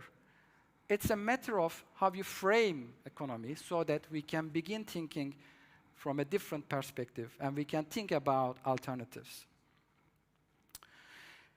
If alternatives exist within, beyond, and despite the imposition of the capitalist economy, how can we amplify them? What are our theoretical tools? This is an ongoing project with a colleague of mine, Patricia Zanoni. We are working together at School of Governance. And we are trying to map theories of post-capitalism so that we can have an overview of how can we transform economies. Who is the agency? How is the relation with institutions? And where do we see change? How can it take place? So there are multiple positions here, but I'll centralize Eric Olin Wright's Eroding Capitalism. Just before dying, he wrote this book, How to Become an Anti-Capitalist in the 21st Century. And he argues that actually it's a simultaneous movement. It's a simultaneous pressure upon capitalism that can come from above, but also can emerge from below. So we can see the involvement of the state, and then there might be some actions, practices related to dismantling capitalism, which might be more about mixed economy. We can also have taming capitalism, trying to kind of tame. It's still there, but still try to control the negative impact so that there might be redistribution by the state. Meanwhile, we can also see resisting capitalism as a movement from below, mostly coming out of grassroots or unions, or escaping capitalism where you do not want to engage much with what's going on there, which is more about community activism. It's more kind of local, at a local level. For instance, if you want to think about diverse economies practices, which are more about prefiguration, it can take place here. But still, it's important because through the economic practices, you can create new subjectivities. And these subjectivities can become the source of transformation. We also see the notion of multitude, which Hardan Negri offered as a let's say, as a fancy name for the new proletariat. If the labor doesn't only take place in factories, and if we assume that the whole life has become a factory, I guess it was also about immaterial labor in one of the terms. If you think about immaterial labor, then multitude is all of us who is standing against capitalism because it is taking the life outside of us. So the multitude through its self-governance mechanisms and through acting out of the state and also out of the capitalist economy, perhaps build commons or embrace commons. And there's another also commons framework arguing that why not we build the hegemony of commons movements? Gradually, step by step, perhaps we can build a hegemony of commons, which we can locate here, and then eventually can erode capitalism. We also see, for instance, organizing praxis in the cracks to break the totality of this capitalism. Zapatistas, for instance, might be an example here with their, of course, very special, very peculiar context. And we also see, for instance, Sinichek and Williams, who are talking about also universal basic income and how automatization can help us to live in a better life. And then we can also organize together to build a left populist global hegemony with the involvement of the governing bodies, but also with the involvement of grassroots and unions. So it's a more kind of creating an ecology of social change. So these are some tools. And also we have Fraser and Jagi's books from Nancy Fraser's conceptualization of capitalism as an institutional order, which is prone to crisis all the time because it relies on social reproduction, but capitalism erodes also social reproduction. It relies on nature, but capitalism also harms nature. So this tension determines the future of this institutional order. And also we see that there used to be regimes of this tension, which now we live in global financialized version of. If these are the theories, if these are the ways we think about social change, transforming economies, acknowledging the diversity of practices, etc., how can I locate myself? How can I position myself? And I choose, it was not a very particular choice for me, or it was not a kind of choice that I made deliberately, but I found myself in a way, which I will explain gradually, is the grassroots. Because, of course, there's a whole literature about that. The grassroots are the real innovators to make world more sustainable. Why? Because grassroots organizations are the organizers of economic activities in ways that purposively attempt to avoid or redress the unsustainable effects of capitalist economies, ranging from excessive consumption and environmental degradation to growing income inequality and the exploitation of labor. This may sound quite romantic, but actually it's quite realistic because these grassroots organizations are first that take the step to meet the needs of communities who suffer from these grand challenges.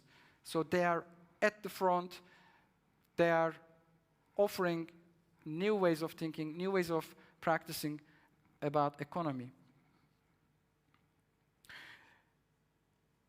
They also constitute living laboratories of social innovation, a process of changing relations involving challenging, altering, or replacing the dominant institutions in a specific context. These living labs are places where community members interact, deal with real-life problems, and potentially co-create novel solutions with other stakeholders. So what's the deal with these grassroots? Yeah, okay, they are doing great, and we can definitely learn from them. But how I found myself? And also, how does it work from a university perspective then? How can grassroots and university can come together? What should be our priority as the university members, or as the university as an institution? And through which tools? Research is essential, but who does read our research?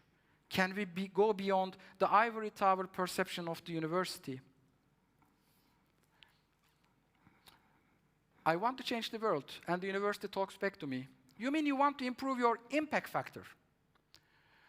For those who are not familiar with the impact factor, it is actually a kind of specific language showing your impact but in a particular environment of research. That the more you are cited by other researchers, your impact factor rises. So academic says, no, I want to change the world. I want to deal with the grand challenges. I want to deal with inequality. I want to change economies. I want to offer alternatives. You know, help people. Keep talking. Nice. We can turn this into a publication. That is exactly the tension between the academic expectations and practice about social transformation. This is not a new discussion, by the way. It has been with us for more than a century. The philosophers have only interpreted the world in various ways. The point, however, is to change it. How are we going to do it? If we are asked to publish in well-ranked journals to share our very critical ideas with our own community without really reaching out those people who are in need of social transformation or who are already transforming their living, their economy, their relations, what are we going to do? And how are we going to do? It may not be an easy process. Why? So let me explain a bit from what's going on in the university right now, what kind of tensions we have. So I'm coming from a management and organization studies background. Sorry. Management and organization studies, and we talk a lot about practical implications, but it's mostly for the corporate world, particularly the business schools. And I try to get away from this, which I'll explain soon. And then the question comes, of course, knowledge for whom and for what purpose? Do we want to write more and more articles that are after very tiny theoretical contributions that only our peers would understand? Or we want to really deal with climate change, for instance? It doesn't mean that there are not academics who are concerned about these problems. When you talk to them, of course they are very concerned, and some of them are really producing good stuff around the science of climate change and other things. It's a matter of also how you engage with the real life out there. And then how are we going to do at the intersection of multiple tensions? First of all, there are funding regimes. What I mean with funding regimes, how does the university get the money? In New Zealand, for instance, international students have been an enormous source of income. And this creates a huge tension. Are we selling the education to these international students? If they are really after a degree, what is our role as researchers?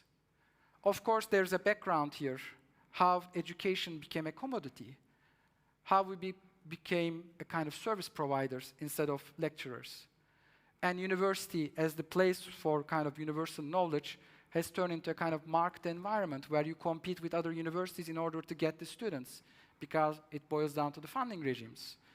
And in the continental Europe, for instance, concerning this high amount of temporary researchers, it is because of the grants that we have to apply. And if you get the grant, you can hire a postdoc. And the postdoc stays with you for around 3-4 years.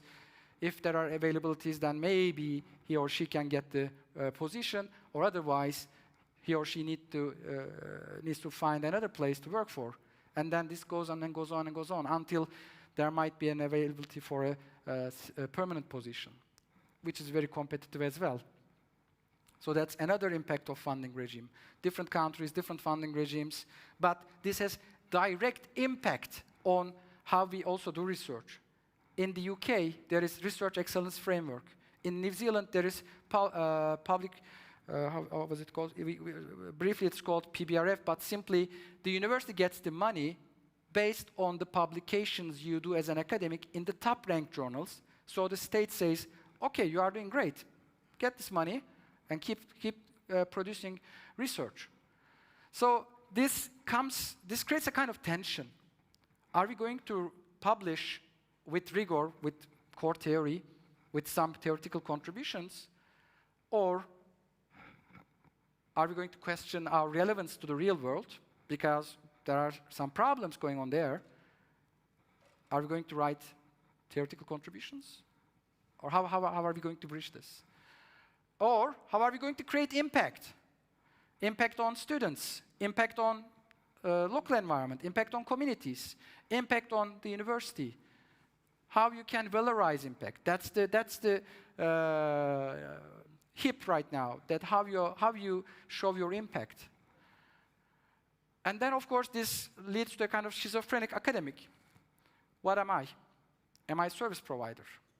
Am I a teacher? Am I a researcher? Am I a grant writer? Am I an impact manager? Should I have a fancy social media account? How I should communicate my new publication, etc., etc., etc. And then, of course, there is this problem: one size does not fit all. If we are going to be assessed based on our publications, then I need to act differently. But if I'm really into doing alternative things, then I would expect that I would be assessed differently. And now there are, of course, attempts. For instance, a bit promotion, but I really like Utrecht University in that sense, because they are now bringing a new assessment system that would assess academic from a more holistic perspective, as a team worker, as someone who also does things for the communities, etc. But of course, there are other external pressures too. Political pressure on academic freedom, critical theories and curricula. Very recently, I'm not sure if you are familiar with management studies or organization studies, but in Leicester School of Management, we had colleagues who were very influential, very productive, very engaged with real-life issues, etc., and suddenly they were kicked out. Literally, they were kicked out from the university because they didn't fit with the new strategy of the university, which was more about big data, entrepreneurship, blah, blah, blah. Pandemic conditions, it also became an excuse for restructuring and redundancies. That also happened in the UK, in Australia, in New Zealand, and Canada. And the struggle still, of course, going on there. There are quite well-organized unions, they are going appeals, or they are problematizing the attitude of these managers, but still, there are also these tensions at the academy. But, as you can also note from the input from you and from others, university is a place of multiple institutional logics. It might be quite a bureaucratic environment, but also, it might be also voice of consciousness and also voice of conscience. Even in New Zealand, for instance, universities are considered as the conscience of the society. This is protected by the Act, by the Education Act. And also, we can't expect, as I said, one size does not fit all. We can't expect each researcher to be the same. So there are some who would like to be interested in improving businesses. There are those who are also working with panel data sets. There are those working in blue sky research. It's a place for multiple logics. And actually, there's a space for the critical work, despite the pressures. So my question, in this sense, based on the theories and also based on my perception of the world, can we bring the university or critical organization studies to the communities who do things differently? So that has been my question. And with this question, now I think it's time I talk about bridging communities and transforming economies based on my own experience. How did I end up with the notion of bridging? I would like to share my own story about my fieldwork that changed everything for me. Coming out of a relatively mainstream business school in Turkey, and after being recruited as a lecturer at the New Zealand Aotearoa higher education institution, it was unclear how to ground myself in the institutional and local context. Informed by the scholarly debates about rigor and relevance, which I just mentioned, and the role of the critical scholars, Are we going to write just for the sake of critique, or will we get out of the university and do something? I was aware of the need to be relevant with my critical research, yet it was unknown to me for whom and how in my new environment. As I had been already alienated from the dominant ideological and epistemological assumptions at the business school, which are based on cooperation as a model, for instance. If you take a very mainstream business school, if you just check the textbooks, you will see that they are mostly written in the United States, mostly about the cases of United States, and mostly issues about the corporate world. And mostly it is presented in a quite fancy way without even touching base with the notion of capitalism, with the notion of inequality, with the notion of, okay, let me be fair here. Maybe they can refer to inequality, but then of course they will bring new corporate social responsibility solutions for the issues they may mention.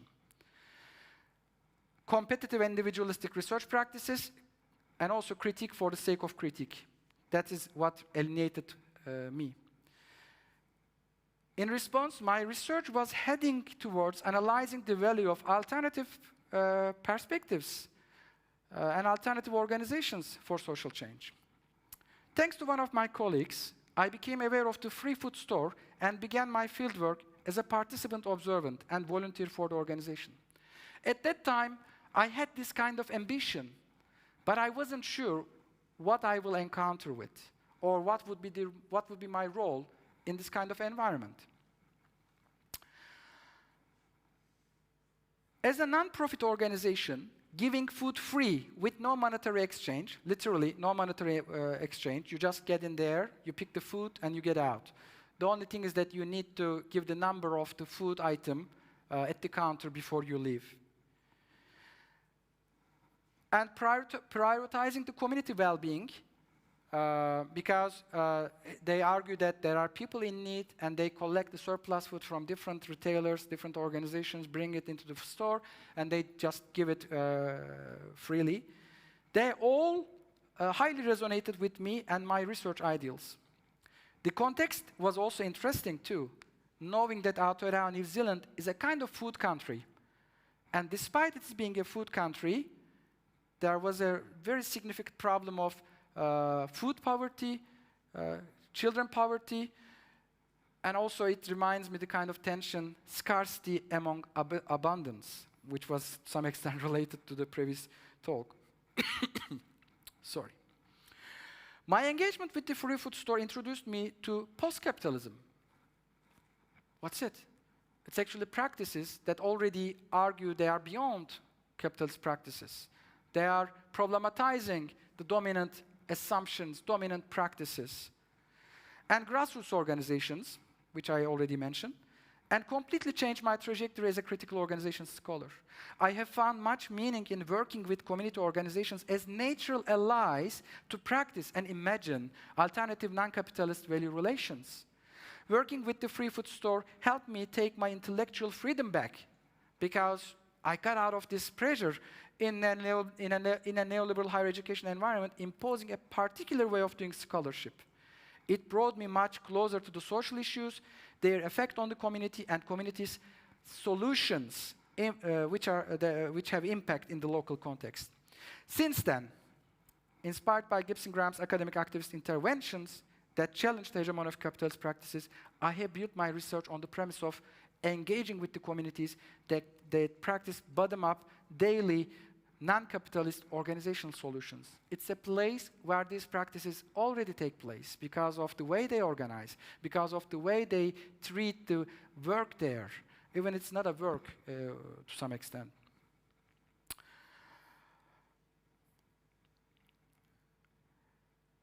These initiatives help new subjectivities emerge that contribute to the transformation of selves and economies as we know them.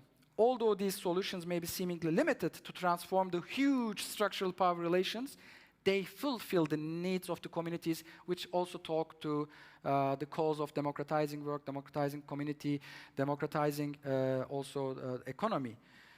Reorganize value relations and lead to the construction of alternative economic practices. More importantly, they inspire us for transforming value relations. At the free food store, I worked as a volunteer in different roles for around 8 months to understand what is going on around here. Sometimes I visited cafes to collect surplus food, unsold hot pies, sandwiches. Sometimes I drove the store, went to the community gardens to gather fresh vegetables. It was on the picture as well. You can see that there are a variety of food, mostly bread, but also sometimes fresh vegetables. I also had the opportunity to welcome customers in the store in the evenings. There were many other opportunities to engage with the reality of food surplus and witness how a community is self-organized around the idea of not letting anyone go hungry. Therefore, my tasks included, but not limited to arranging aisles for the donated food, cleaning the store, attending social events for creating awareness about food waste, and meeting with other volunteers and customers. Among many other instances, what struck me most was the amount of the food surplus coming and going through the free food store, which was only a tiny fraction considering the whole food system in New Zealand, and you can also think in global world. For instance, 400 kilograms potatoes were donated once a week regularly. You can see the photo, it's already half cleaned. We packed in similar amounts for the customers and got rid of the rotten ones. There were edible ones, which we saved at the store. Daily, more or less, 150 to 200 loaves of bread are donated to the free food store from only one distributor. Approximately 1,000 loaves per week, 4,000 loaves per month, 48,000 loaves per year rescued from becoming waste, which is easy to read and write, but actually when you see, this is only for one day, the amount of the food, the amount of bread comes to this store. If the store doesn't collect them, then the best case scenario is that majority of the loaves turn into crumbles to be sold to the farms around in a relatively sustainable way. Otherwise, they all become food waste. The community has found a limited solution by becoming an intermediary between surplus food and those people who are in need at a local level. While the free food store might be a market-compatible community solution and even rely on the surplus produced by the capitalist dynamics, there are non-market and non-capitalist practices, non-monetary exchange relations, volunteer labor, free giving of food, which can contribute to efforts of organizing economy and society differently. By decommodifying the relationship with labor and food and also community, the free food store indeed offers us an alternative way of organizing, thinking at the margins. In other words, it shows us how we can do things differently. I had my own reservations too as an academic. To what extent can I promote and use these non-capitalist practices to intervene in the dominant assumptions and practices through my critical praxis, my being there, my being trying to be part of this community? Could I work through the messiness of these practices to generate not only critical knowledge, but also transformative action? Okay, I can write about that, but can I create impact on action? I asked the free food store director a similar question. What would be her intervention to the systemic and structural problem of food waste and food poverty? I hope to hear a detailed and radical analysis from the first-hand witness. However, the argument or the response was simple and straight. It may be a fatalistic view, but instead of looking at what we can't do, we have been looking at what we can do with the free food store. Maybe that might be the case for me as well. What we can do with the tools, with the availabilities, with the resources we have at the university. While I was struggling with questions in my mind regarding my academic activist role in the free food store and what to do with this fatalistic view, I got a comment from another volunteer one day. Presumably reflecting on her previous perception of the academics working at the ivory towers, she told me that I was not like the other academics who stay on the other side of the bridge, referring to the physical location of the university in the region. Okay, this needs a bit of explanation. So, no worries.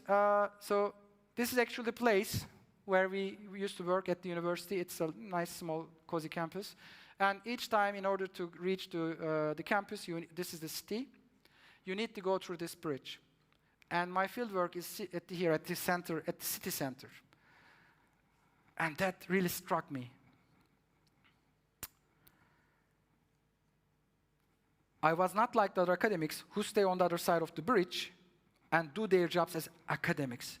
For her, I am the one who crosses the bridge to work with the community organization, which she argues makes me different. A bit frustrating for me as well. This comment made me realize again how the community perceives the academics, and more importantly, remind me of the urgent and pressing need to practice what we preach as critical scholars. We want change. Okay, then how can we do this? How can our critical scholarship perform change then? By working towards an activist academy, or by concerning more about the action than the tiny theoretical contribution the academic journals ask from us? This comment urged me to reconsider what my role as an academic, literally and metaphorically crossing the bridge, ideally leaving behind the anxieties of being an academic, deadlines, impact factors, amount of publications, grant applications, performance reviews, who has been structured by, and to some extent constructed, the neoliberal university. We are complicit. How can we also resist this? How can we also transform value relations in the university? Who is assigned a number or a letter to be ranked? After all these assessments, like REF, like PBRF, you get a number. You can be an A researcher, or B researcher, or C researcher, which tells you, which ranks you that you are a really good researcher, or you are not really active researcher. By engaging with a bottom-up non-capitalist community organization, I did not only study or interpret the societal challenges, recall Marx's comment about interpreting versus change, but also practice critical theories that address them. It was an attempt to see from the first hand how community initiatives fund their own solutions, and to what extent the theories can facilitate, shed light on, and offer new ways of thinking. In other words, it was an opportunity to see the relevance of our research in this specific case. This research practice would mean getting closer to the societal challenges by working with 4 communities, going with their flow, witnessing their own complexities, challenges, becoming a part of their ongoing daily struggles, supporting what they can do with our labor, and if possible, co-creating knowledge and impact by co-politicizing the solutions they offer, because the solutions they offer are not really solving the issues, or they might be to some extent band-aid solutions if you want to criticize. But there are still seeds of transformation if you want to see. Moreover, my critical praxis was not just about them, but about us working together, academics and activists, academics and practitioners, so that we understand their constraints and ours, imaginary academic selves, the different languages, styles, priorities, and attitudes. The attempt to build bridges was a messy and anxiety-ridden learning process, given the complexity of integration into the community and their priorities. Hence, the challenge was not only about facing the impact of neoliberal capitalist practices on communities and people, but also managing the mixed feelings of being caught unprepared. Are my academic theories right, good enough to explain or change things here? Despair, given the scale and scope of the structural problem around food poverty, and hope, considering the potential of impact and experimentation at the local level. I regretfully recall when the founder was seemingly, and perhaps understandably, were indifferent to my initial findings, which were full of jargon and ambitious theoretical analysis. Hence, my activist critical praxis was plainly like a slap in my academic face. I had to become aware that how my language and the way I critically explained things were so taken for granted to me and to the academic world I am embedded in. I was required to learn to work with the community to create a common ground, but more importantly, recreate a new language, style, and method of engagement. My initial response was to go with the flow of the organization and their daily dynamics, instead of thinking about my research or my researcher role. This literally freed my mind and opened up more space to understand the needs and priorities of the community members. While I may have compromised from my immediate research ideals, I attempt to become politically more relevant through modest actions. Of course, modest, given the context, given the environment. Daily small talks with the community members, using interviews, volunteering for different tasks, and inviting the store manager to my course help us learn from each other and most likely co-generate political impact in various forms, inside and outside the university. These were little but precious moments where we created the opportunity collectively to reflect on the value of giving free food, question who gets what in the current food regimes, discuss possibilities of organizing differently, and query the role of the academics and broadly the university in society, those who are other side of the city. Particularly asking community members to come to the university by crossing the bridge from the other side of the river further blurred the lines between academic and activist forms of knowledge production and interaction. While I may have crossed the bridge for my critical praxis through integrating research, teaching, and activism, I may have bridged the gap between academy, theory, and activism practice in the minds of the community members and my students. Working with 4 communities are of help to see what can be done at the local level to deal with or to attempt to politicize grand societal challenges, and in which ways academics can collaborate with bottom-up initiatives to contribute to the attempts of change despite their limitations. It is an opportunity to build bridges between the community and the academy so that the boundaries between critical research, pedagogy, and activism blur. The community members, students, and the academy interact through a social issue related to all actors, and seeds of new transformative relations are sown. Behind such simplicity of a charity store emerge perplexing complexities embedded into socioeconomic and power relations. It presents a challenge, but also an opportunity for critical praxis and practicing unity of theory and practice. Such praxis provides with the opportunity to engage with these contested relations and confirms where our place, critical research locale, should be, across the bridge, at the core of the societal challenges, alongside activist communities, with the toolbox of critical theories. And it's also an opportunity to expand critical theories just by looking at the case of Free Food Store as an alternative organization. My experience evidenced how non-capitalist and non-market everyday practices are already present to promote alternative economies and subjectivities.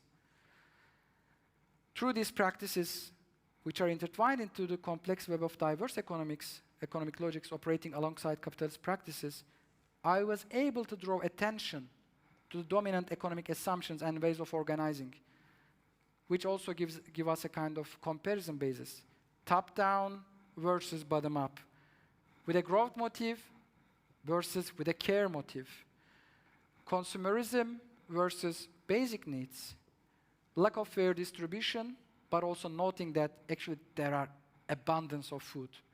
Then maybe it's not just about scarcity, it's about how it can be redistributed.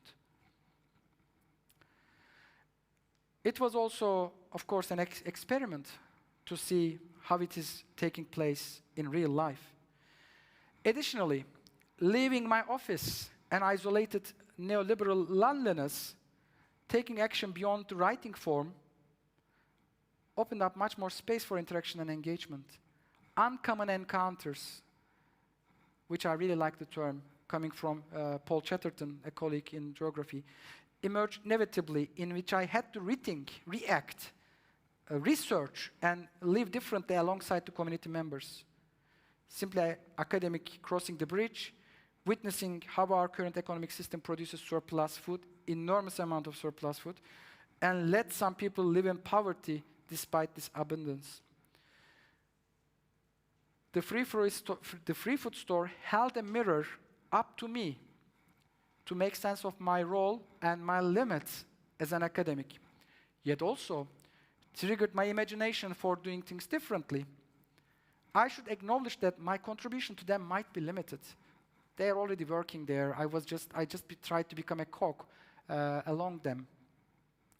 Perhaps I could also hold a mirror up to their members by asking weird questions. Why is this so? How do you do that? What do you want to achieve? Etc. The guy from the university walking around with an exclamation mark.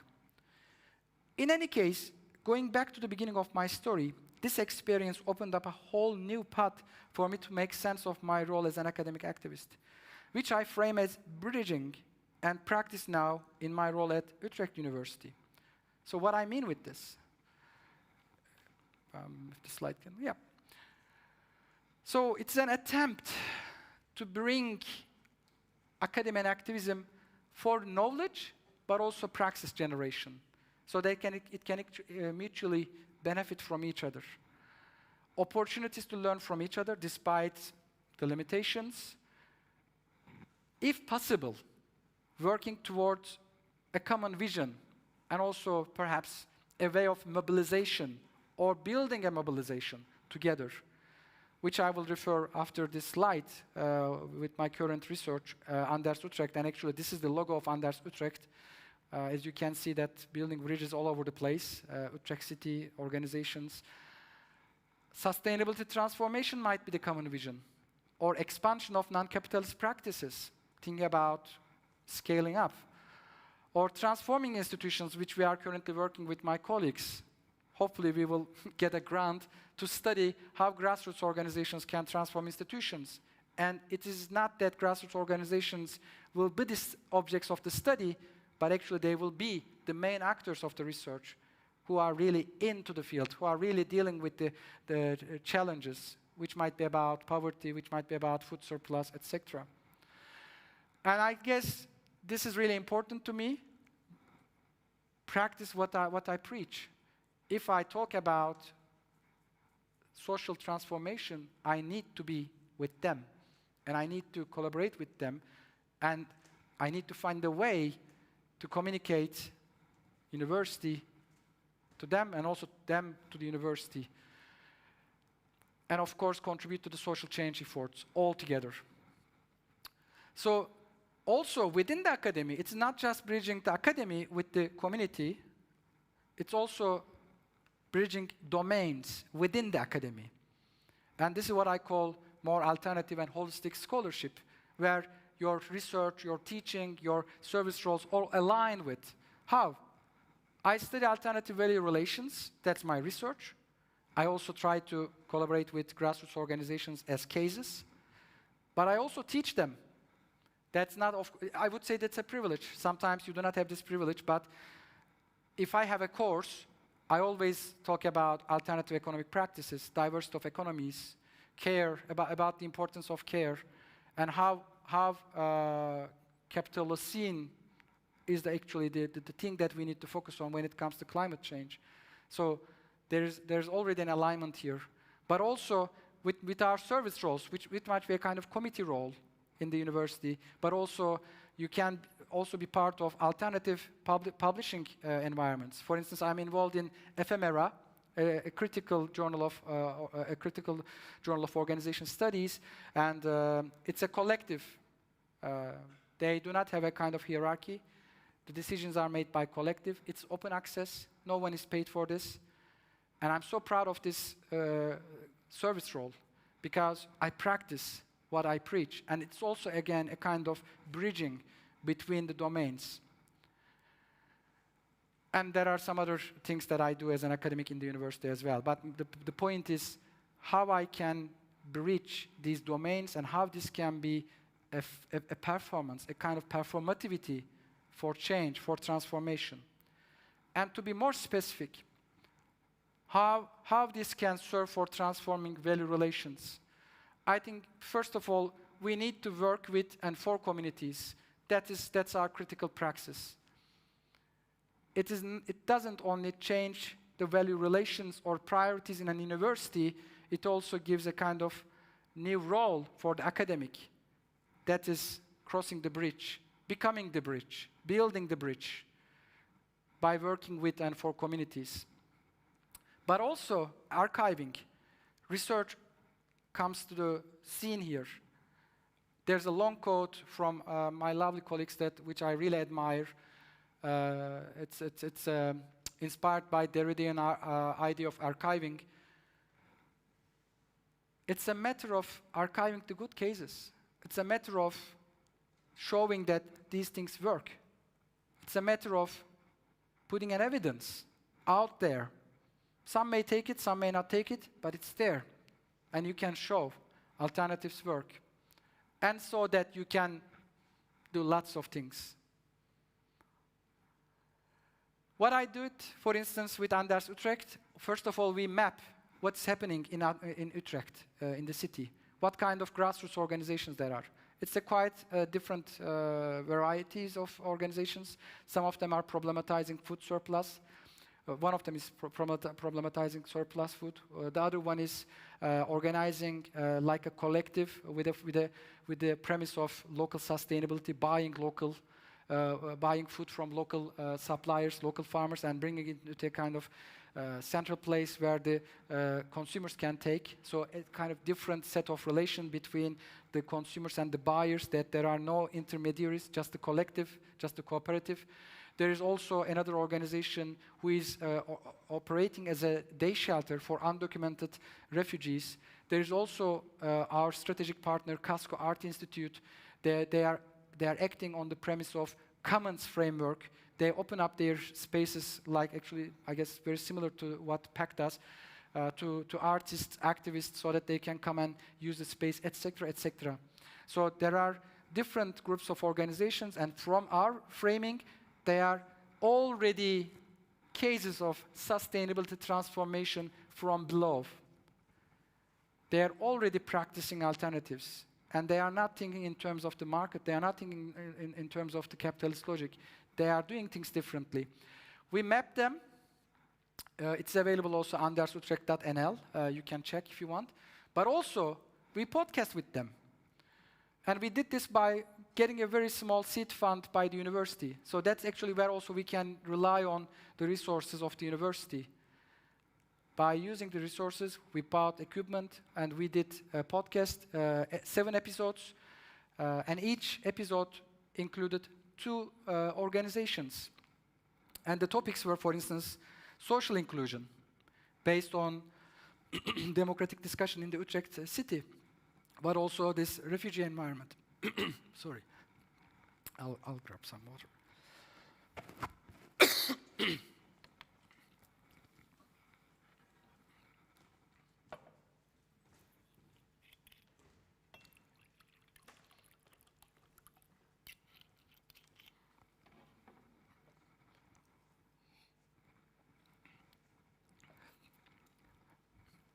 So we see under Utrecht also another case of bridging, where we can create knowledge, where we can also archive practices. And also I am writing a book in order to argue how... Yeah, that's my last slide. I'm just wrapping up. Thank you. To demonstrate that how relations are organized in different ways, and I argue about non-capitalist form of organizing in this book. And finally, again, we are in order to bridge domains.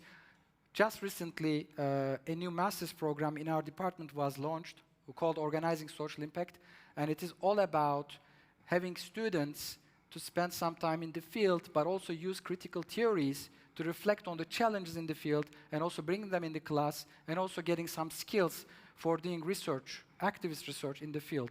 And Anders Utrecht will play a critical role there. And this is also my background in New Zealand, which Livia mentioned, that how a small workshop turned into a kind of major conference where, again, just out of, it became naturally, I acted as a bridge between policymakers, academics, and activists. And still it is, hopefully, goes on.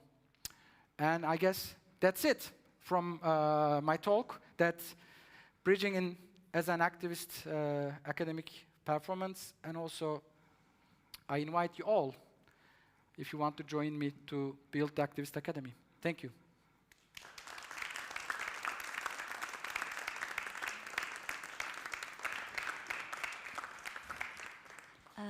Thank you so much, Ozan, for this lecture and input so full of experiences and contexts that do give a shape to Activist Academy.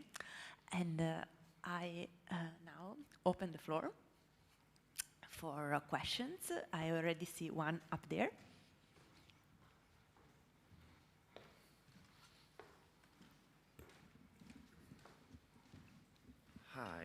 Hi. Thank you so much for the lecture. That was great. I guess you've said a lot about how much academia can learn from different activist organizations, and I was curious whether there was anything, let's say, from your own academic background that you were able to bring to them in terms of sort of organizational theory and sort of the specific knowledge that you might have. That's a great question, and that's always on our agenda. The thing is that there's a tension.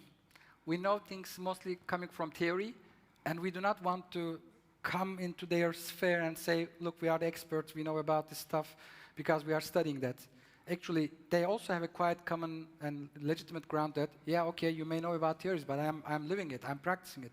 So there's this kind of tension, as kind of very old tension, theory versus practice. In our case, with Anders Utrecht, that's exactly where we are right now. Up to now, we try to come together, we try to build a kind of rapport, and now, for instance, one of the members asked from us whether there might be an opportunity we can create some space of learning. It's not that we will be there as teachers or lecturers, but maybe facilitators, where we can bring some ways of transferring knowledge or sharing knowledge, and also having their contribution. But it's an ongoing tension. If someone asks about it, we are happy, of course, very happy to share our knowledge, but we also try to have a balance and kind of equal partnership most of the time. Thank you. Is there maybe a question from our online audience? Yeah, actually there were quite some on exactly the same question also, like the relationship between the university and like society and the practices you're talking about. And even though you already answered it in a way, I would ask another question on that, like not because maybe it's not so much about teaching them or like giving them the theory or something like that, but just the question like what would it need for universities then to also bring these practices back into society in a larger sense, like and to maybe really think about a healthier or more social economy and then bring that back, that it's not only about this marginal or like that it's not just small practices in every city, but that it can become larger. That's what we are working for. That's why we try to build a network to build also this kind of generation of collective knowledge, that to share also the challenges between each other, to support these, we expect these organizations also support each other for their needs. And the university can play a role here, as I said, just as a bridging, but also as a facilitator. And also university may use their own resources for this kind of purpose. But also, I imagine a kind of university that is really at the center of the communities, because it is not unknown that these organizations usually have limited funds or limited resources, limited human power. And at this moment, perhaps something they want to delve into or a question they need more research, we might be the relevant people at this point. And that's also what we try to build in our network. And also, we try to make this with our master's program as well, not like a consultancy. No, it's not like that. We see these organizations as allies for social transformation, allies for imagining and practicing alternatives. And then the question is, how can we move together? And we are actually in the process of finding our way here. And we have attempts. The network is an attempt. This master's program is a very concrete step to involve practice and theory in this kind of environment. And then we believe that it will not be only with these small groups of organizations. Then, of course, there will be more environment, a kind of mass mobilization around the master's program, around the network, around this, perhaps around scholars who are interested in these kind of topics. That's where we are heading towards.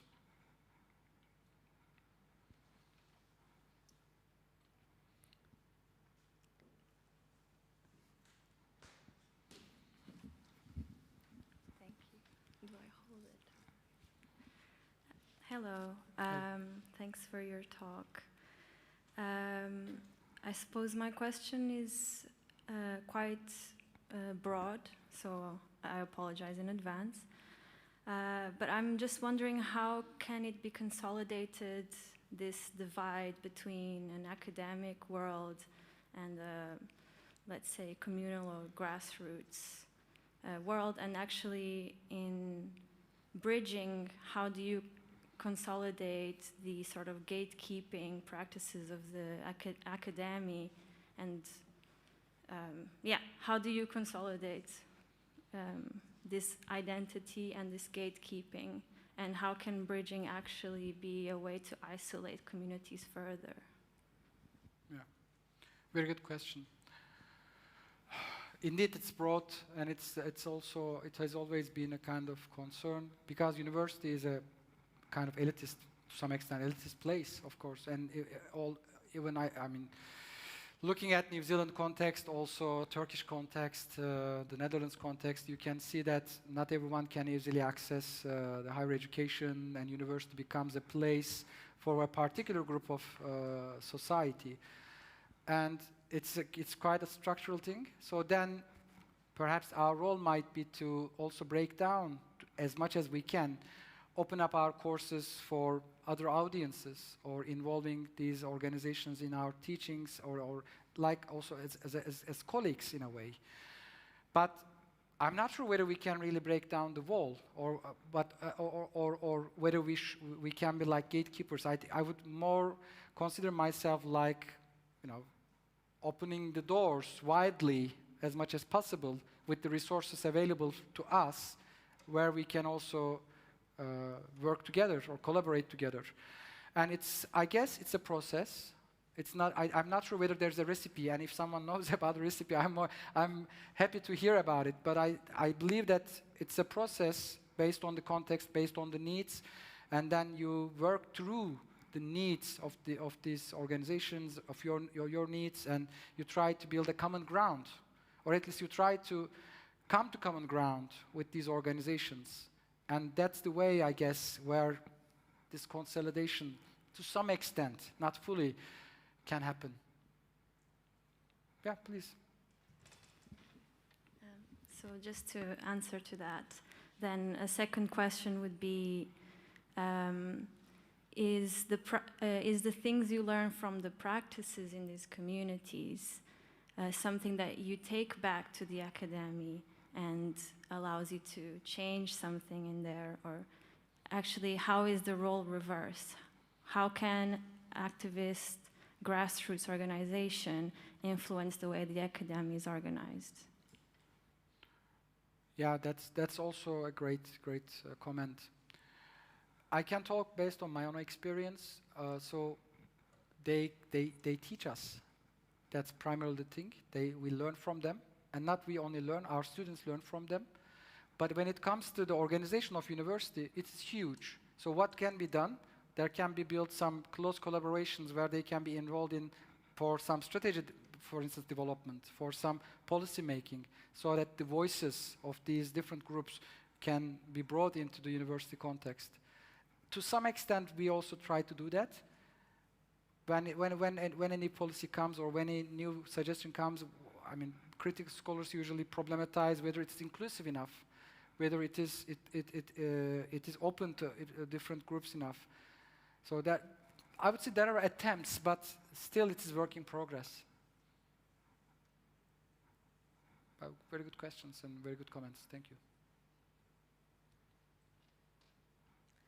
I was also about to ask you how a grassroots university might look like, but I think you're already answering this question, or already made a step toward that direction.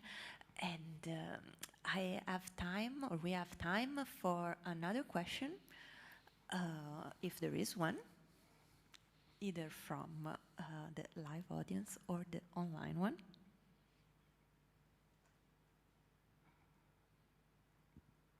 If not, I think I can thank you, Ozan, very warmly again. Thank you. Thanks for the opportunity. And thank you all for being here, also to those that are here connected. And we see each other next weekend with the continuation of the public program. Good night.